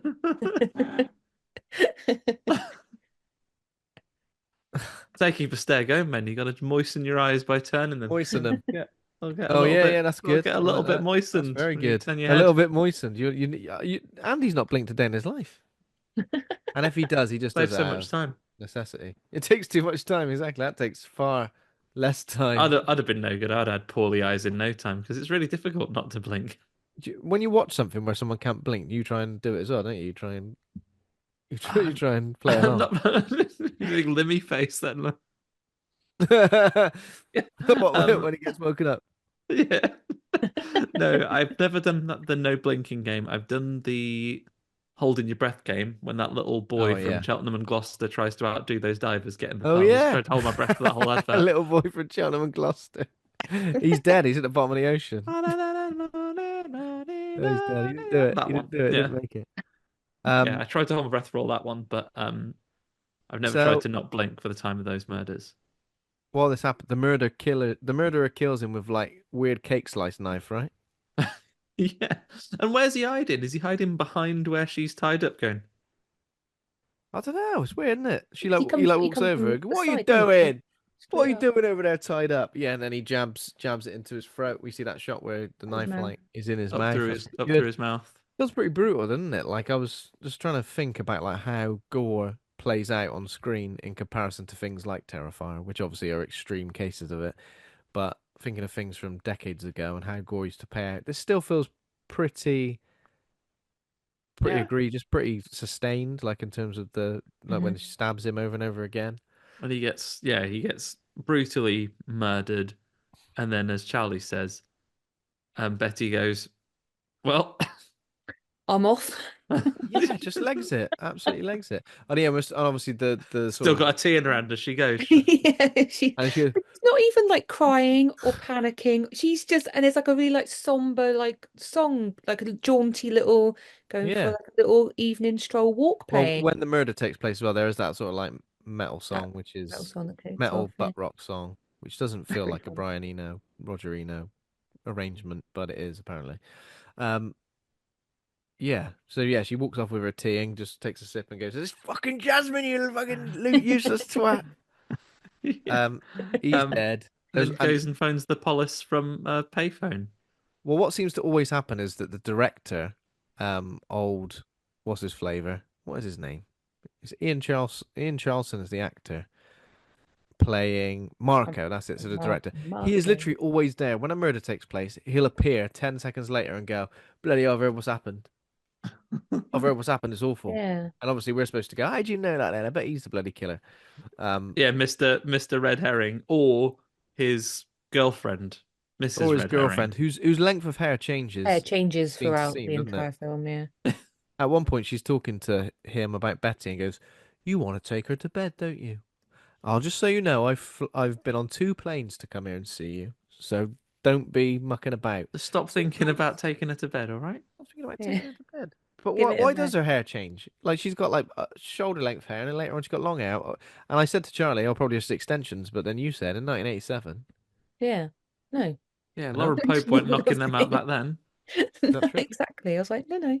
That's just a massive continuity issue. So, Is it? That's weird, isn't it? mm. Um, yeah. Obviously, we see the killer doing something with the old ravens as well. He He gets on the wrong murders a side of the couple of them, ravens. doesn't he? So Murders a couple of ravens. He's just that disrespectful to them was in too general, isn't he? He's far. just slapping That them was too about. far for me. Too far. Yeah. Just too far. That's the same as Terrifier 3, murdering that mouse for no reason. Little rat. Oh, Come yeah. on. Come on. There's no need, is there? Human beings, but a little rat. Um, yeah, and then we see some different bits as well of Betty seeing her childhood dream slash recollection of this person murdering her mother. And then when she's confiding in Marco, like he is kind of offering certain things, he's like, "Oh, the killer may know you" and stuff like that. But Yeah. also she says she's not getting the police involved. So have you called the feds? And she goes, "Nah." He called Yeah. the police. The same one, we didn't think we said this at the time. Her fan that came and gave her a flower Yeah. turns out to be a policeman, and Betty is a big believer in ACAB because she's like, "Oh, you're a policeman." Oh, bloody hell. I was And well into you the before you guy's said like, you can't a policeman also be a fan?" And she's like, "Suppose." suppose so. Can anyone smell bacon? If you're Bloody hell. She's Um, well rude. Yeah. so Inspector Alan Santini, who is the police officer, he questions like the Opera House staff the next day and sort of asks if there's the attack on the Ravens as well. The Ravens' dad, who is he? Who is he? This bloke, he my little is baby. Raven. he is Raven. Yeah, the from the children, the Oh, BBC From the Scotland BBC show game show. Raven. He Yeah, looks a bit in this. Raven. He looks a bit like Leo Sayer. I he thought. does. What's the Leo Sayer song? What is the Leo Sayer song? You make me feel like That's it. I dancing. just remember Leo Sayer on Celebrity Big Brother going mental. He went to Would you- swear and he did that instead. Oh yeah, that's my favorite. That's one of my favorite TV moments ever. The camera in Big Brother moves towards him and he's about to put a cigarette in his mouth. And he goes like, "Oh fuck off!" He gives him the thumb up, and then immediately changes it to a finger. So he goes like, "Oh, fuck off!" Like he forgot how his hands worked for a second.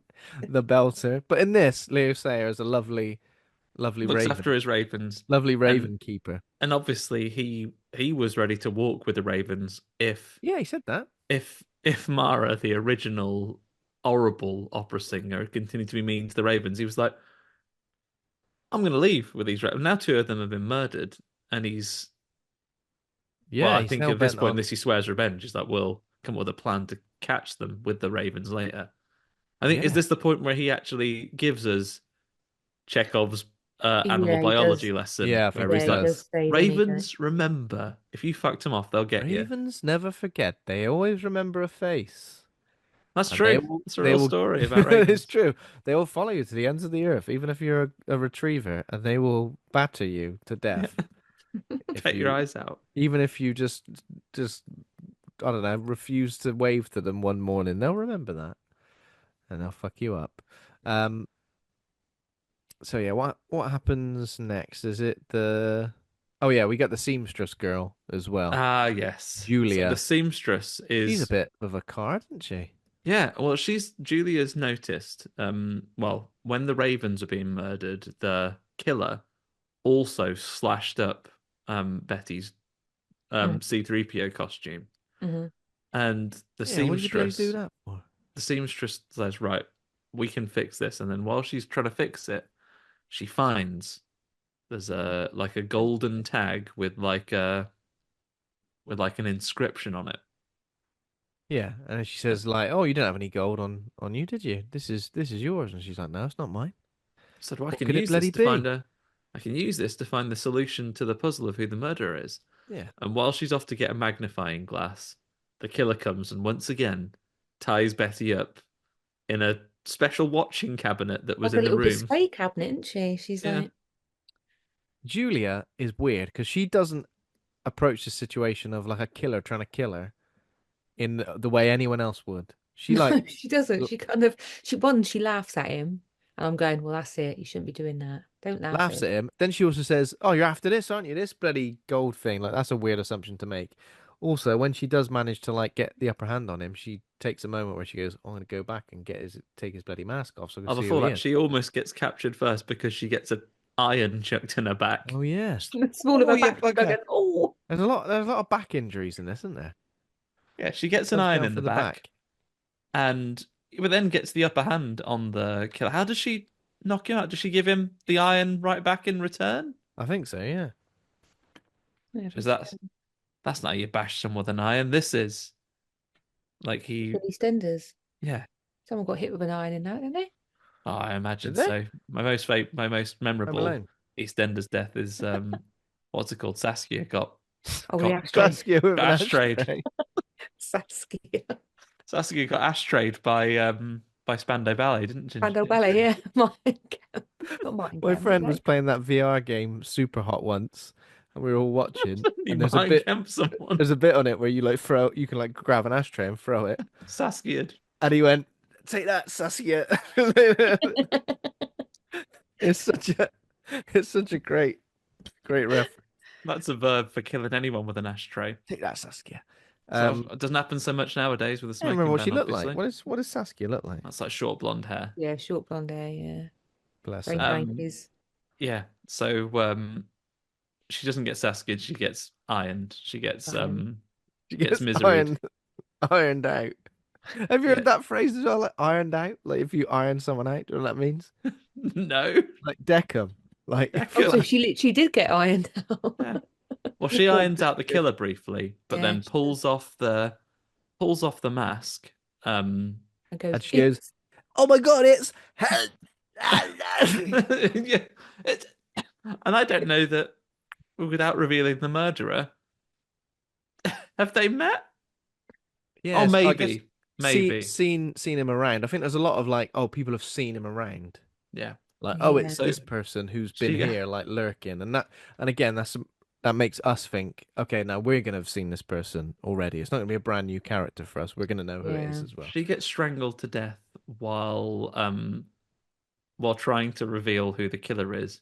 Unfortunately for the killer, the gold evidence does fall into her mouth. Yeah, While and she swallows it. Is she like Well- a sarlacc pit, just swallowing anything that falls in? It made me really cross because, like, the bit where you actually see it drop, it kind of hits the side of her mouth and then falls to the side. and then goes back And then in next like thing you a know, he's string going, of right, gonna have spaghetti. to fish that out. Yeah, And he's and like, you know what? If I'm going to fish them out of someone's mouth, I'd probably use my dexterous human fingers, not a knife.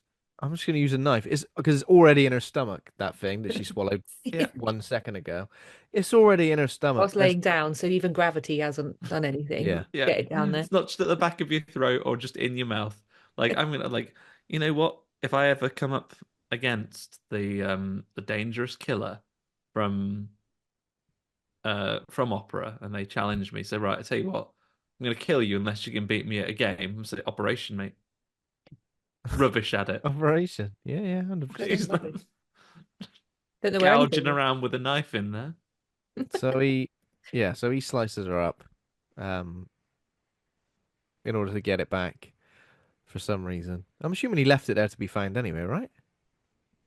I don't know. Well, no, because after he's got it, I think he accidentally lost it when the crows attacked, Okay. when the ravens attacked I him think while it he just was got slashing up caught the on clothes. the- Oh no, my little bracelet! I've left it on the C-3PO thing. Classic. And then he's obviously not that attached to it though, because once he's got out with it, he just drops it down the drain. He goes, the police will never find it there. Yeah.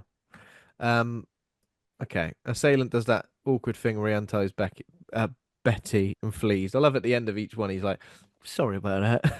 Bye. See you later." Because at I her- can get you and everyone. I'll stab you with these scissors. I won't. I'll just chop these ropes. Okay, bye.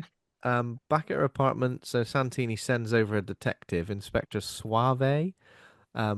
Betty lets him in, but she's got unclear vision because she's had Yeah. some eye drops in. She's just like she is like the woman of blurred vision because she couldn't see the killer when he brought the medallion back because obviously her eyes are tired from having to be open all that time at that point. But That's how it works. I can't actually but see you because I'm naked. she's, oh, sorry, detective. I've just put some eye drops in, so I can't verify your identity at the minute either. Yeah. So her agent is Mira, played by Daria Nicolodi, who is obviously a very common face in Dario Argento films. She was in Tenebrae, Deep Red, in Phenomena, Inferno, Suspiria. She's in all of them, mate. All of them. She loves it. I just realised, Ben, before we continue with this scene back at the apartment, 'cause this is quite a pivotal one, we have had an earlier scene at the apartment when the director came round, and the point we forgot to mention was Yeah. while she was paranoid, she did have a look out of the peephole Yeah, that's right. and saw the horrible mother of the little girl just out in the corridor with a bloke. And she's like, "What are you doing outside my house?" And she's like, "I'm your neighbour." What are you doing Who out are there? you? I'm just Who are you? neighbour. Who's that you with? Did that man come looking for me? No, shut up, you No. stupid He's slag. probably there going, no, he's here for me. You're always naked.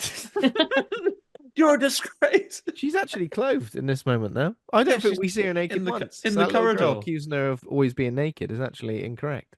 Incorrect. Yeah. So yeah, but that was before. This is now. So this is just another night at the house, and her agent's coming round. And the detective's, are you expecting her to come round? She's like, yeah. So check it, sir. I will. Thanks. Yeah. Her agent comes round, and immediately the detective is nowhere to be seen. He's just gone. Yeah. Vanished. Vanished in a puff of smoke. The lights go out in the house, and her agent notes that a detective with the same name asked her what she was up to in the lobby. So now we're faced with a challenge of which is the real detective? Is it the man that's only been seen in a blurred silhouette, or a man that that Betty has never seen that's down in the lobby? Which one is real and which one is the killer? Which one is Opera? Yeah. There's Opera. He is Opera. Who did you think Opera was at this point? Was it in the guy inside or outside? Inside. I don't know. Yeah, I guess inside, yeah. Mira grabs a knife and says, right, let's see him. This is your background, Charlie. She's right. See this knife? Let's see him get in there now. We'll stab him up. Stab him up. It was doing Stab that him whole right up. Argento thing, like the red light and the green light, and like yeah, that's good. I think that was cool. Definitely. The lights go off. It goes pitch black, and then the phone has been left off the hook. Betty is trying to pull it taut, whereas comes a knock at the door, claiming to be the detective. I'm the bloody detective. Let me in. Oh, prove it then. Show me your ID. Oh, awkwardly shine my torch on it and trying to show you it at the same time. Don't show me that. Anyone could make that. Show me your face. Here's my gun. Look at my lovely gun. This is a police gun. You've got to be in the police, you bloody knob. And then he just had a gutsful, wherever this is. Had a gutsful playing the game. This is so good. This is, I think, one of my favorite shots of the movie. Like, what a trick shot. Yeah, it is great, isn't it? Yeah, just so like show us this. Show us your gun again. He goes, right. Through the old peephole. And takes out her face and the phone at the same time. At the same time, yeah, straight through. So that's at the point that we know it is John Virgo, trick shot master, who's the killer. John Virgo, trick shot master. He's like, I've just taken out the phone. Oh, one shot. Oh, I've saved some ammo there. Brilliant. Yeah, one shot, phone, and this is a brutal and surprising kill. And obviously it's an Argento movie, so people have got it, get it in the eyes as much as possible. I think most people in this film get it in the eyes at one point, between Betty's sore eyes being forced to watch things, Mira getting shot through the eyes, or the killer a bit later on. Eye stuff for days in this. Oh yeah, always the eye stuff. Yeah. So yeah, she manages to escape, doesn't she? She escapes with the aid of little girl who I thought was a metaphor this whole time. She finds the actual detective dead, mortally wounded, suave. And then Betty, she escapes through a ventilation shaft with the help of the little girl from the neighboring apartment. Oh yeah, because she encounters the killer. Comes in, the detective is dead. The killer comes in and she has a gun on her. But unfortunately, you'd recognize this, Ben. Before your time, before you were doing this, the killer is a Dark Souls pro, because that's how he dodge rolls from everything. Oh yeah, he does dodge roll the bullets, doesn't he? Yeah, he's like diving around the whole, around the whole arena while she. Well, because basically when you dodge roll, you've got a couple of you've got a couple of frames where you're invincible, invincibility frames, so you can dodge anything as long as you started that roll before the bullet hits you. Even if it does hit you, you're fine. Yeah, so he uses his invincibility frames to great effect, because she wastes all of her bullets basically. Wastes all of her bullets on him. Yeah, gutted. And then she escapes because the little girl, who I thought was a metaphor this entire time, comes in and says, "Oh, it's me, your real neighbor. I think you're brilliant at singing. I've been living in the ventilation shaft. I've been watching you. I like your singing." She says that. She goes, "I watch you all the time," and I was like, that's not what you want to hear. Like, you've already got this psycho in your house, and now you've got some creepy little girl going, "I watch you all the time." Lesser of two evils, isn't it, really? in Yeah, an I air can get conditioner. basically through any apartment in this building. I can just crawl around these ventilation shafts that basically you only have to mildly crouch to be able to walk through. Yeah. Um, and she goes, "Oh, I watch you every time my parents are fighting." Oh yeah, she does say that, doesn't she? Yeah. I watch you And, every and time I've my been mum's naked. and I've been watching you. I've been watching this bloke trying to murder you this evening. Oh, thanks for Yeah. saying something earlier. Yeah. Yeah. Could you not have gone and called the police? Yeah, yeah. Sorry, I do need to leave the house at the time though. So, and they do they have a lovely Lord of the Rings moment. Peter Jackson must have taken notes on Hell this yeah. one where they get out of the thing and they go, the killer Beneath it. comes to the vent and he's looking over like those ring wraiths and they're hiding under view. Um, they have just enough time to congratulate each other for being the cleverest one. Where it's like, oh, you've escaped. You're so clever. No, you are very clever. Um, No, no, you're clever. no, This goes backwards and forwards for like 10 minutes. no, you, and they're arguing. No, you, and the killer just comes back. No. Um, so, so they get out only to run into the final boss against calling the police, little girl's mom, who basically goes, "No, get out." Get out. I'm sick of it. And that's it. We didn't return to those characters at all, do we? No, all we know that yeah. Well, they're at the theatre, aren't they? Oh, of course, everyone's at the theatre for the big reveal. So I'm guessing Like off this woman camera. who's absolutely fuming that this strange woman is in her house. She's kicking off. No, you can't use the phone. No, you can't call the police. Get out of my house. Get out now. Next thing you know, she's sat there going, "This is all right, isn't it?" At the opera.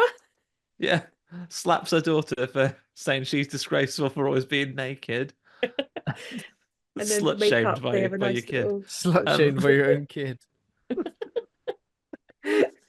so that happens, and yeah, I'm only guessing that off camera she explains, no, no, our neighbor is a famous opera singer, Yeah, and someone's trying to kill her. she's been chased by a murder.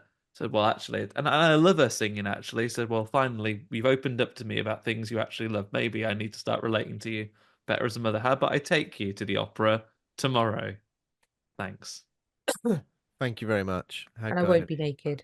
And I won't be No, the naked. opera. I'm going to dress. I'm going to wear more clothes than everything. She's got quite a frilly frock Yeah, on. that, if she's got like a hat on, she made up for that naked time. Yeah, I'm going to wear more clothes than you've ever seen me in before. When we go back to the opera house and Betty meets with Marco, this is when he comes up with the plan to identify the killer, which Which I is love. based on what the Raven's dad said, which is They never that forget a they never face. forget a face. I loved how Marco says, I'm going to basically execute this plan. Is going to be right where I want to be, like flicks like a poker chip or something in the air and then Does catches it? it. Oh, Like, like bloody Harvey Dent. Does he yeah. go? Oh, bloody heads again. He goes. Well, what if the killer's not there? Oh, Oh, he he will will be. be. He will be. Oh, What he kind of He bloody will will be. be. There's only 20 minutes left of this. is it exactly? Exactly. We can't go through the rigmarole of him not being there. So yeah, essentially, during the performance, Betty again takes the stage as Lady Macbeth, Yeah, I mean, and fortunate that she does it. She is absolutely fine to continue working. yeah, Yeah. she's despite the fact she's witnessed certain Super. people being killed, including like her agent and stuff, she's fine. She's like, that's all right. I'll get in the zone. I'll be able to perform. Don't you I'll worry channel about it. that into the traumatized character that Lady Macbeth is on stage. This will be a great performance. Have either of you ever had like a sty in your eye or like something like an injury in your eye? Right, so this is something that's bothered me. Twice she had those things on her eyes which drew blood because there was blood, but she didn't have puffy eyes whatsoever. Did you ever notice Yeah. that? I Yeah, I don't know. did. Maybe Probably she's put a got pound really coin on it when she was off camera. Made it put, feel Like the put, better. tea put a bag, pound tea coin on bags it. on them in the break. Got tea Cucumber bags. slices, all the things you need. But yeah, I just kind of thought, like, come on, like, at least just rub them a bit before you do your next scene, just to make them look a bit sore. Yeah, no. But no, Trooper, she Yeah, nothing. they say tea bags like Yeah, constantly. Jasmine tea bags. Jasmine. That's where the jasmine tea bags came from. I would have preferred mint. Oh, Um, mint would sting your eyes though. Yeah, In it would, many it then ways, they she would made be the right red. Yeah, choice. it yeah. really would. Um, so yeah, while this performance is happening, the big old cage full of ravens comes swinging into shot. like crazy. Smashes through the glass. Smashes through the glass. Leo Sayers in. He's in the cage. In my He's head, in he's the in the cage. cage. He Leo kicks the Sayers in door the down, doesn't cage. he? He boots the door down and He goes, says, "Fly, my pretties." He bursts in, says, "You make me feel like dancing," kicks the cage open, dance the night away, Hits and the that cage is the over. He goes, signal. "Take this." I mean, that does He that. unleashes the birds, and all of our potential suspects are there. Like every character Yeah. we've been even mildly introduced to. The Go Compare Man, the little girl and her mom, Oh yeah, we forgot to the say director's wife. we also got forget to say the original woman is there watching as well. Again, we don't see her face, but we see her like assistant, I guess. This guy, Oh, the who I guy. guess is he's in the box, probably isn't he? He's like, shh, stop yeah. sticking He's up all the again, time. he's He's a a bit of a top red herring. suspect as well, isn't he? Just that Yeah. in that moment because he's all like, there she is. Don't remember. Did you think for a second as well when the cage came down and the guy was in the cage for a second? Then I was like, oh, is it him? They've caught him in the cage at first. They've What I caught him thought. in I was the like, oh, bird they've cage. We don't need Real to do our mousetrap plan because we've situation. caught him in the cage. No, he'd never hurt his ravens. No, he would Come on. never. no. He was the person I eliminated first from the investigation because he He cared would- for Like those just because the birds. crows died, and you were like, he would never. Yeah, He would he never. wouldn't do that. So this shot of like the kind of like bird's eye view, I saw like a making of thing. Apparently this was on like a big sort of like crane that they had, which was like swooping down, and it was quite. I wonder all Um, those extras looked so yeah, concerned, they were terrified. I don't swinging a used to big old blame 'em. camera at them. And it's good because we keep thinking, okay, oh now they're gonna get him. Oh now they're gonna get someone. Now they're gonna get someone. And when they attack a person and start poking out their eyes, we don't actually see who it is Who is it? until they like Absolutely stand chockers up. with ravens. Until they're chockers with ravens, they stand up, eyeball missing, they pull out a gun, start firing at Betty, and it turns out it is Shoot a completely innocent woman. oh yeah, woman in a sheet. Woman dressed as ghost. Just backing Dead. dancer gets blown Literally away. no one cares. Poor woman going. She's there going. I can't wait for this plan to come together. It's going to be brilliant. And then Doing as soon like as, a wacky arm flailing tube man dance in a sheet the whole time. yeah. Like, Well, they didn't do any bloody. They didn't check anyone if they were strapped up before they came into this bloody opera, did they? Anyway, it is Santini, isn't Santini, it? the policeman. Inspector Alan Santini, with lovely Oh, curly gosh. curly hair. with, Biggest fan. with an Italian last name for a Giallo film, but I'd say the least Italian for Alan. Yeah, Alan. All right, it's Alan. It's me, Mick Santini. It's me, big Alan Santini. I'm here. So yeah, gouges out his eyes. Santini tries to shoot at Betty. He manages to evade capture and then abducts Betty from a dressing room. Yeah. Drags her to like a Thumps different room. Marco, knocks him out with a butt of a gun. That's right. Butts of guns must be so hard because people in films get knocked out by all the them time, so don't they? easily. And then this is when he says he was the teenage lover of Betty's mother, and he murdered young women at her behest. But then he killed the mother due to her escalating demands. Go out there and kill some young women, will you? Oh, I ain't in the mood tonight. Do it. So I'll help kill me. you then. I'll kill you then. So I guess like in terms of the timeline, it kind of makes sense if he was supposed to be, A teenage lover. teenage lover, and he's 40 now. Could he get over being 40? I don't know. And that was when Betty witnessed the murder from behind a partly open door. But I guess she's chosen to suppress it because she does sort of say, "Oh, this is a dream I always have." Doesn't say this is a Yeah, she memory. says, I don't know whether it's something that really happened or whether it is just a dream. I think this is what led me to think for quite a while, like, is it going to be her? And we'll see the murders recontextualized later to see that, yeah. like, That'd be cool. Like her mum was forcing her to do something. Yeah, and then she was now just a murderer, and every time we saw the murderer, she was just imaginarily standing there being forced to watch when she was actually doing a Putting murder. those things on. Yeah, Tying could've herself worked. up. that'd be Charlie. That'd work out for you as well because that'd be why her eyes weren't sore because that was just imaginary spikes. Imaginary Not imaginary spikes on the Scotch Because tape. no one else saw the spikes, did they? No. All the fact Viaduct. She always happened to be just, he did Oh, this. I've been got.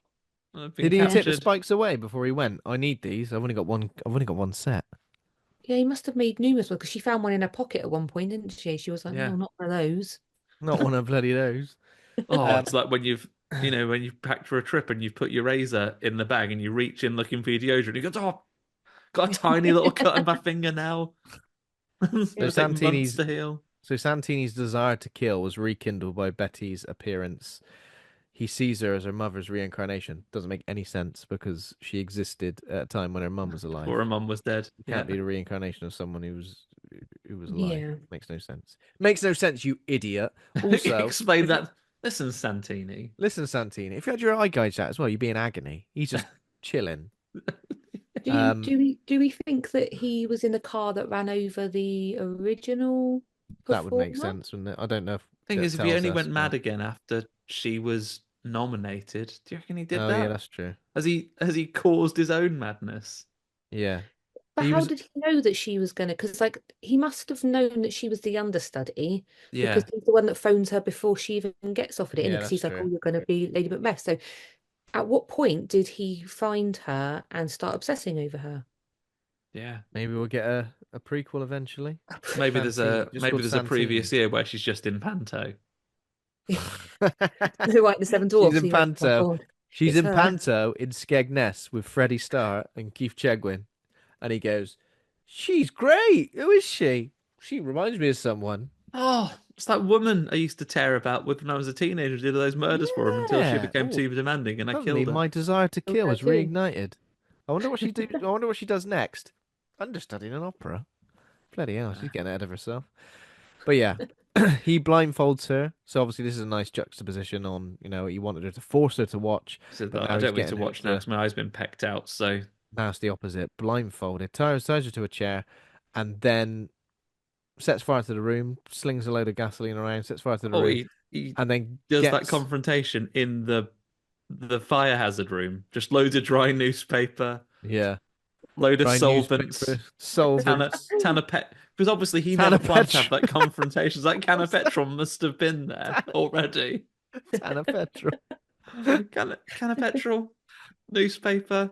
a pan of tetrol, newspaper, loads of dry straw is where they kept all the straw for the ravens to make their little nests out of. This is where we do the set painting. All my oils are in here. All my oils are in here, so let's have a And look. obviously we need to clean it afterwards. So all my white spirit, keep that The in here and all. Keep me white spirit. And yeah, basically he goads her into shooting him. Goes, Extension here's a lead bloody with just gun. loads of plugs in it. It's like all the fires. Here's a gun. Now see if you can shoot me. And he starts going, just moving back and forth to try Just a and bit, I'm gonna fucking shoot right a you. bit. Essentially, Fucking it's just nightmare on this. an elaborate staging of his own death, isn't it? Because when the fire starts, he quickly wazzes. Well, we find out in a bit. He wazzes a dummy into the fire, but we see. It's not what he does. Yeah, It's because so also- The stupid. mannequin, yeah. Because also, and as well as all these flammable things, there was a perfect mannequin body in there as well. Is anyone crime scene investigator turning up and going, that could be him, you know? No one is. People are just going, there's a mannequin burn there. No one's going, oh, I mixed up the mannequin with a human body again. Trying to count the bodies when there was like a fire in a like department store or something.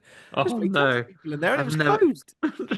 The investigator, that same investigator, had to leave the actual official fire brigade because of there'd been a fire at Selfridges, and he walked in like, I don't think it was carnage. A fire at Selfridges in the middle of the night, and he walked in. He went, "It's the biggest Oh. tragedy. It's like a war grave. Hundreds of people are dead, and all these ones got no faces as well." Ah! Wiped There's out kids all in of the there. graveyard shift workers. You've got no night staff now. Sorry, guys. Dead. What we don't run a night shift. Well, tell that to all the bodies in there. Tell that to the 605 people dead. All in the windows as well. All in the Yeah, windows. They were trying to get out. It's the glass. No. They're trying to get out. Yeah. So Betty managed to break free, escapes. Yeah. Betty does like it looks like she's hammering on the door, and then it just opens inward because then Marco's like, Oh, "I'll get yeah. you out." They just open the door. It just Oh, she okay. could have got out herself, just doing it wrong. She's bust the key off in the lock. Yeah. I've been like that though. You ever tried to get into the house when you need a wee to get inside, and it's like, come on, snap the key off in the door. I can't get. Snap the key off in the door. I've never done that. I've known someone who has. I know someone who you probably might know what I'm on about, Charlie, but someone who got back from a night out absolutely smashed and snapped their key off in the door and then ended up just like pissing on the front door. Yeah, that was pretty brutal. So that's them. So all's well that ends well. They And go then the off to final the scene, Swiss Alps or something, or Swiss France. Alps, Sound of Music. I was gonna say they go off and they start a all family choir and enter a music competition and get Mm. chased out by Nazis. Yeah. But luckily, Marco's watching the TV when it goes, old fella who we thought was burned alive, old Santini. Turns out it was a Yeah, I literally said it. Turns out As it a was a clothed mannequin. mannequin that got burned What was alive. I love it. Like today on the nightly exposition news, Yeah, a yeah. in the recent case that you may remember, the Opera House murders, turns out Madman, Big Al Santini, he chucked a dummy in that fire. Shut the dummy in Just a that mannequin. fire. What Turns So out, was what was Marco doing with that fly? oh just yeah, filming he it. had it on a string. It was He had like it on that. a string, What was tried to that? I like feel like thread it that. through a loop or something. I feel like So that at was a first I thought it was like a fishing thing at first, but then when he was filming it, I was like, I don't even know what he's meant to be doing. That was They've just like given a him five 90s. different random bits of equipment and gone, look like you're doing something. It's Here's a it, like fly, there a was a bit of thing. string. There was a thing in a CKY video years ago where like they tied a bit of string around a fly. I think it's a CKY video, and like, I had a pet fly essentially. Like they take it around like that. I feel like he was doing that. He was ahead of his time. Head of- He It's a actually very directed cruel that pet. Yeah. music Yeah. video. But when he finds out that when he finds out that Santini was actually he's alive, He sticks his head round the corner. The housekeeper's been the stabbed up. housekeeper's been stabbed, and then he shouts out the window, "Betty, run!" And she literally does a Sound of Music jaunt Run across on the hills. She's Swiss Alps. even wearing like a blue shirt and a white skirt like Yeah. Maria at the opening scene of The Sound of Yeah. Music. And I tell because she you, sang opera, I'm kind of disappointed they didn't get her to do at least a note. or a big turn, like a spin Yeah, around exactly. in They the. missed a trick. Tell you what though, hard to run away to your butt rock in the Alps because tell you what, ever so boggy, splashing in the water. It's been raining. It's boggy. They're running. Alan Santini catches up with her, but is tackled to the floor by Marco just as he gets close. And then he does a big stab on Marco, Big stab. Big old stab. right through his white jumper. And Betty only has one plan left. She notices some blood splashes on her, and she uses classic bit of slasher manipulation where she goes, "Oh, Alan, turns out actually I'm just like my mom and I'm mad and we should run away together." So stupid, isn't it? And he I goes, wanted you to win all along, and I'm glad you have won. So let's go. Okay. Let's run away together, quick. and then they run away together for about 10, 20 meters, and then she sees some big Alsatians and a helicopter in the Oh, sky. she clobbers him with a rock, didn't she? And Yeah. she goes, right, it's clobbering time. Cop some rocks, mate, in a some cinematic rocks. piece that would go on to inspire Disney Plus series Obi-Wan Kenobi, where that's how he gets Darth Vader, doesn't he? He goes, cop some rocks, mate. Oh, he does do that. I'm not sure. Yeah. Makes me ship some rocks. They all pile onto Santini, but when they jump up, there's just a cloth mannequin there. And they go, Santini! He's done it again. He's done it again!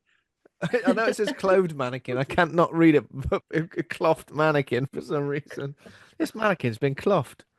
Yeah, so he doesn't escape. They capture him and they just go, well, that's it. Off to they touch him prison. and say arrested, and then he's put in the helicopter that goes straight to prison. But then somehow he transfers his conscience into a lizard.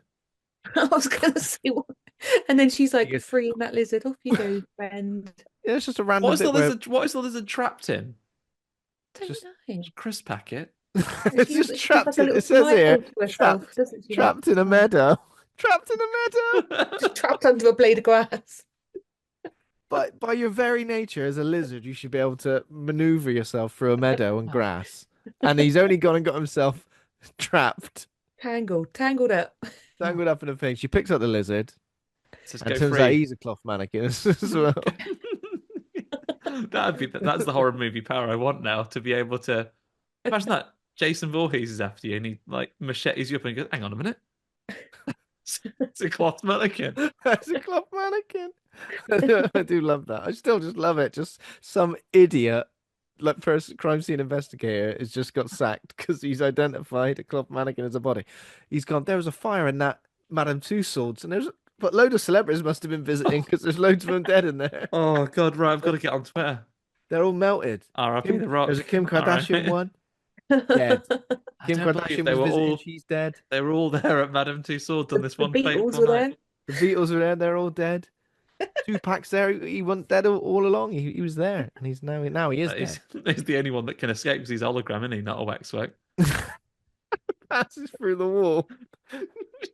They get there. Everyone else is melted, and he's just there. Like, oh, thank goodness. Tupac apparently is a genie, so he's fine. Oh, there we go. What's this supposed to represent then? The old final lizard. Is it supposed to be her finally escaping and letting go of her past? Being free, yeah, because she says some sort of whimsical thing about loving nature, doesn't she? Go free, little lizard. And he goes, "Cheers." I'm trapped in a meadow. I'm trapped in a bloody meadow. You never believe what happened to me. I was trapped in the meadow again. Yep. And Betty turned up and set me free. Oh, He doesn't seem too keen to get free though, because she really has to poke him. She's like, "Go on, free." I feel like he wasn't trapped at all. He was just relaxing. It's just Like, laying on his back, just chilling in the sun like that. Yeah. sitting in the sun. She's gone, "Oh, get up." I've saved you. I've saved you. No, I'm fine here. No, I might should say in the you're saved. synopsis, You're saved. Oh, fuck Betty, off. after a big traumatic event, then no one stays with her because, well, we'll just be off to process this man at prison. Do you need? I mean, Oh, yeah, they just do you want fly to off. see to Marco who's been stabbed? He might be alive. No. No. With- She's with- actually just going off into the wild to live now. That's it. With the police, not you want ambulance, mate. You want to phone them. Yeah, you want Ambulance wasn't out looking for this killer. Police. You've got like have you got like a speed dial number you can get him here faster? Because me, I'll have to go through all the rigmarole of explaining what's going on. Can I You use could his just go, helicopter to "Get get here now." Marco to the No room. to the hospital? Oh, this is a prison helicopter. Sorry, The prison helicopter. it's gonna Yeah. literally put him back in prison like Lex Luthor at the end of Superman, where he just puts him in. Yeah. Puts him in. I reckon he'll still escape. That helicopter will land. And Marco will come out the door. And then the mannequin just falls out. They'll go, "Come on then, Santini, and no, it'll be a mannequin. It'll be a cloth mannequin again." He's there for 3 weeks before anyone noticed. I think he's doing a hunger strike. He's doing a hunger strike and and he's doing a sponsored silent. A vow of silence. He ain't spoke or eaten in weeks. They have a whole court Wait, case. this is. It's weird how Loads he's of, you know still- those he's like still chalk drawings you get from in the court. He's just standing there. alive. They'll send You're him not down. even showing- They'll put him to the electric chair, but it'll still be the mannequin. Put a suit on him for in court. Come on, mate. This is getting really stupid. You not helping. You don't show any remorse at all. when So he's any just- remorse for the cloth He mannequin. does his whole sentence and is released. Well, Finally free. Okay, that's it. That's the end of opera. I haven't got any name game, but Andy, you said you got something. well, I've got some name game for you, but I also have a game which I'd like to play with you both. It's called Giallo or Gial-no. I've gone to the good people at Farrow and Ball, known for their lovely range of paints, I'm sure. We're not sponsored by them, everybody, but they're the ones that have the funnest names. I'm going to give you a couple of colours that are available from their range, just based on the name. And I would like to know if it is a Giallo, aka a yellow, or Gial-no, a different colour. And if it's not Giallo, I will give you a bonus point to kick off your marriage right with the right bit of healthy competition if you can correctly guess the colour that it is. Ooh, okay. Right. So the first one I have for you this evening is Kitty Wake. Is that Giallo or Gial-no? Kitty Wake. Kitty Wake. Kitty Wake. I'm No. going to go Gial-no. Down now. You're correct. It's a Gial-no, but what colour is it? A pale pink. I'm going to be Grey. that specific, just the colour it is. Grey. Right, no points for there. This is a blue. Is Kitty Aw, Wake. Kitty Wake. How about Whirlybird? Ah, Giallo. Because you said Giallo, I'll say Gial-no. Just It's a point for Charley. That is a Gial-no. It's a Cool. Gial-no. For a And what was it? bonus, what color is Green. Whirlybird? Whirligig. Sorry. Purple. Whirlybird is a green, so Ben has pulled one back. 1-1. We're just saying whirligig. How about Whirligig. Hog Plum? Say again? Hog Plum. Hog plum. Yeah, Hog I mean, Plum. it's got to be Gial-no. Otherwise, that would be mad, wouldn't it? I mean, we haven't Giallo. had a Giallo yet, so I'm going to say Giallo. It is a Giallo. Well done, Charley. Doesn't make any sense. Perhaps it's based on the hog plums that grow and are eaten by pigs in some South American countries. That's Very nice. And they are yellow. hog plum. They are all yellow. How about Charlotte's locks? Giallo. Giallo. It's a Giallo. For God's sake. Any guess on what the color is? Orange? Purple. It's a red. Red. Ah. I was going hair, like locks. I thought I'd go- How about lobster? Giallo. I mean, Giallo, but It is a Giallo. What color is it? Fuck's sake. lobster. So Red. red or orange? Yeah, red. Pink. It's blue. Fucking hell, this is insane. Lobster's blue. How about babouche? Giallo. Yeah, I'd say Giallo. That is a Giallo. That is a Giallo. So when you say the same as me is when it's also right. How about butterweed? Giallo. That is also Giallo. Yeah. And one more, Eddie. Giallo. No. That is a Giallo. The color is Eddie. Blue. Red. Eddie is a nice shade of green. I say green. Charlie, you've won. You've won that one. You've won Giallo or Giallo. But how about a nice bit of the name game? Nice bit of the name game. Yeah, go on Have you then. got the synopsis for opera, Ben? I can. A young react to opera you. singer is stalked by a deranged fan, hell-bent on killing the people associated with her. Okay. So in this film, a young singer is targeted by an obsessed fan of BTS, the Wonder Girls, and Big Bang.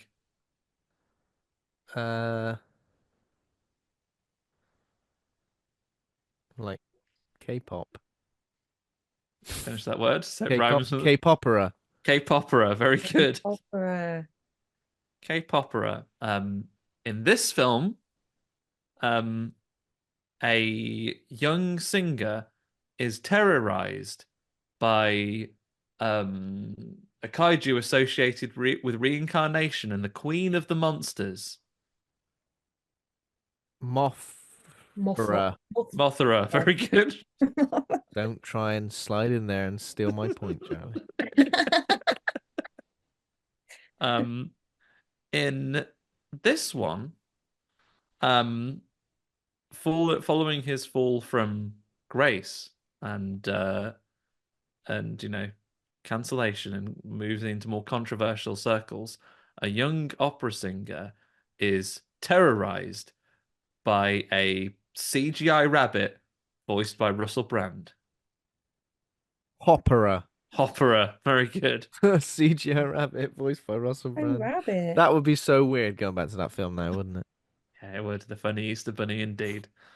In this film, like with all classic bloody Giallo movies, it's actually about the things that happen in the wake of the adventures of this opera singer, where a bloke with a bucket and a can-do attitude has to clean up all that red blood from the opera house. Mopera. Mopera, very good. Opera. And in this last one, having paid his debt to society, a famous Australian criminal, once played by Eric Bana, takes to the stage to sing a song about his life story. Chopera. Chopera, very I good. know that because when we went to I was gonna Zach say, Bagans' Haunted Museum, there was yeah, also Chopper stuff. yeah. Read, And he's I over there. happen to have read like 4 of his books. Well, I don't know why I did that, but Well, No, I didn't know anything about that. So yeah. Chopperer. There we go. chopper. I'm glad to see you haven't lost your touch, Ben. A few weeks off. Still Oh got hell your yeah! name game I might credentials. have lost the old Giallo game, but name game, unrivaled.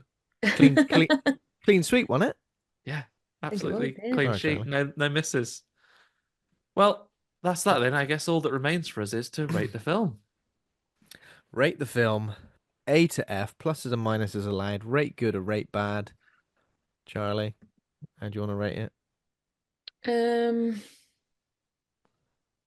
what do you normally rate it on in regards to like, is it just like an overall combined Your level of enjoyment. So you Yeah, could watch the level of film that wasn't enjoyment? Oh, objectively good, but you okay. enjoyed it. This is about your ratings. Okay. We ain't Rotten Tomatoes certified. yeah.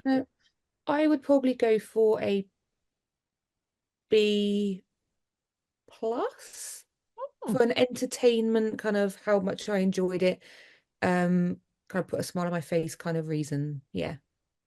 There were quite a few little things that niggled me, and I'm kind of like, I wish that was not there or that didn't happen or something. But for the kind of, I mean, I just love that. I love a camp horror anyway, and this kind of ticked a lot of those boxes. It's why I loved Malignant as much as I did, even though Ben wasn't a massive fan. That was like my film of that year. I just yeah, love that kind of, yeah, overall kind of silliness, yeah. campness, and yeah, it makes me smile. So I'll give it a B plus. Yeah, I've warmed up on Malignant. I think I was too harsh on it when I first reviewed it, but now I think as I've appreciated more Giallo and how it's meant to be a little bit Yeah. Mhm. fucking stupid, I think I've enjoyed it a lot more. Because I I think have to going go back into and it, watch it again. Malignant felt like it was just a standard one of those sort of like James Wan sort of horrors, Yeah. supernatural horrors, But and when it I wasn't. think that's the charm of it for me is that I remember watching the trailers and thinking, oh, you bloody go, another like maybe Here like we are. possession or a ghost type film. So when it kind of had that moment where it kind of like turned it on its head and it just went batshit, I loved it. And I came out just like, oh, I was not expecting that. So that's what I just love. Like I said, like campy kind of B movie feeling. Like I love Pieces as well for the same Mhm. reason. So yeah, I just for that, I think the older I'm getting as well, the more I appreciate this type of film to be entertaining as Yeah. opposed to like your general kind of gore I or just love jump that scares throw of and that stuff like chair that. across that old Amazing. police station. What a Absolutely throw. incredible. Just that whole scene with the in the prison with the women as well, just hilarious. Like Pushing Mortal Kombat, all of them in that cell. so yeah, I just like I say, I feel like yeah, my tastes are developing where I can really appreciate a film like this because I love that kind of naffness of Yeah. it. That's what makes it a good film, a good watch for me. Yeah. How about you, I Ben? f Yeah, I think maybe a B. I was thinking B minus. It's probably not like my out and out favorite of the Giallos we've sort of seen in the last couple of years, but I can still appreciate it for what it is. I think the fact that it's set in and around an opera makes it a little bit more unique than just a sort of standard cat and mouse thriller in a sense. Some of the visuals really iconic as well, and pretty good soundtrack. The ending probably like I don't know, feels a bit like removed from what the film is, doesn't it? So maybe that doesn't work. But yeah, B minus. I think that's fair. Yeah, I think I'm gonna Goldilocks the pair of you and go right in the middle, just right, with a B. Very nice. Um, I really liked I think Giallo films have their own set of rules that you have to follow, and sometimes they don't follow the rules that you would get from a traditional narrative, and I'm beginning to tune into that a little bit more now. Um, Obviously it is a film of a certain age, but I think the idea of the forcing the sort of tormented victim to watch with like those really iconic little eye spikes and absolute grade A bird acting in this movie. I think Hitchcock could learn a thing or two about the rate from the Ravens in this film. I think they are the absolute stars of the show. Oh yeah. Some great design pieces. The whole thing, like I think you have to underestimate they had to come up with this concept of this modernization of like a Macbeth opera, and it's a Mm. really compelling looking thing. I think there's a Mm. lot of detail into it, and I love some of the camera work and some of the really unique shots that they do with distorted visuals when she has the eye drops in, the real Mm. focus on the way the sound system works, and really focusing on just the interface on that very retro piece of technology. the pouring the horrible perfume down the sink, and you're pouring that liquid over that lens. It's just a really Yeah, it's good. visually interesting film. So I like it a lot for those reasons. A little bit silly, but good Mm. enough for a B from me. Awesome. There we go then. That was opera. Thanks everybody for listening. Thanks for joining us again, Charlie. If you enjoyed the show, become a patron over at patreon.com/horror hangout. We're obviously back to regularly scheduled programming now. Back to our weekly episodes. Still got a couple more to round off in November, and then we'll be deciding what festive films to be covering.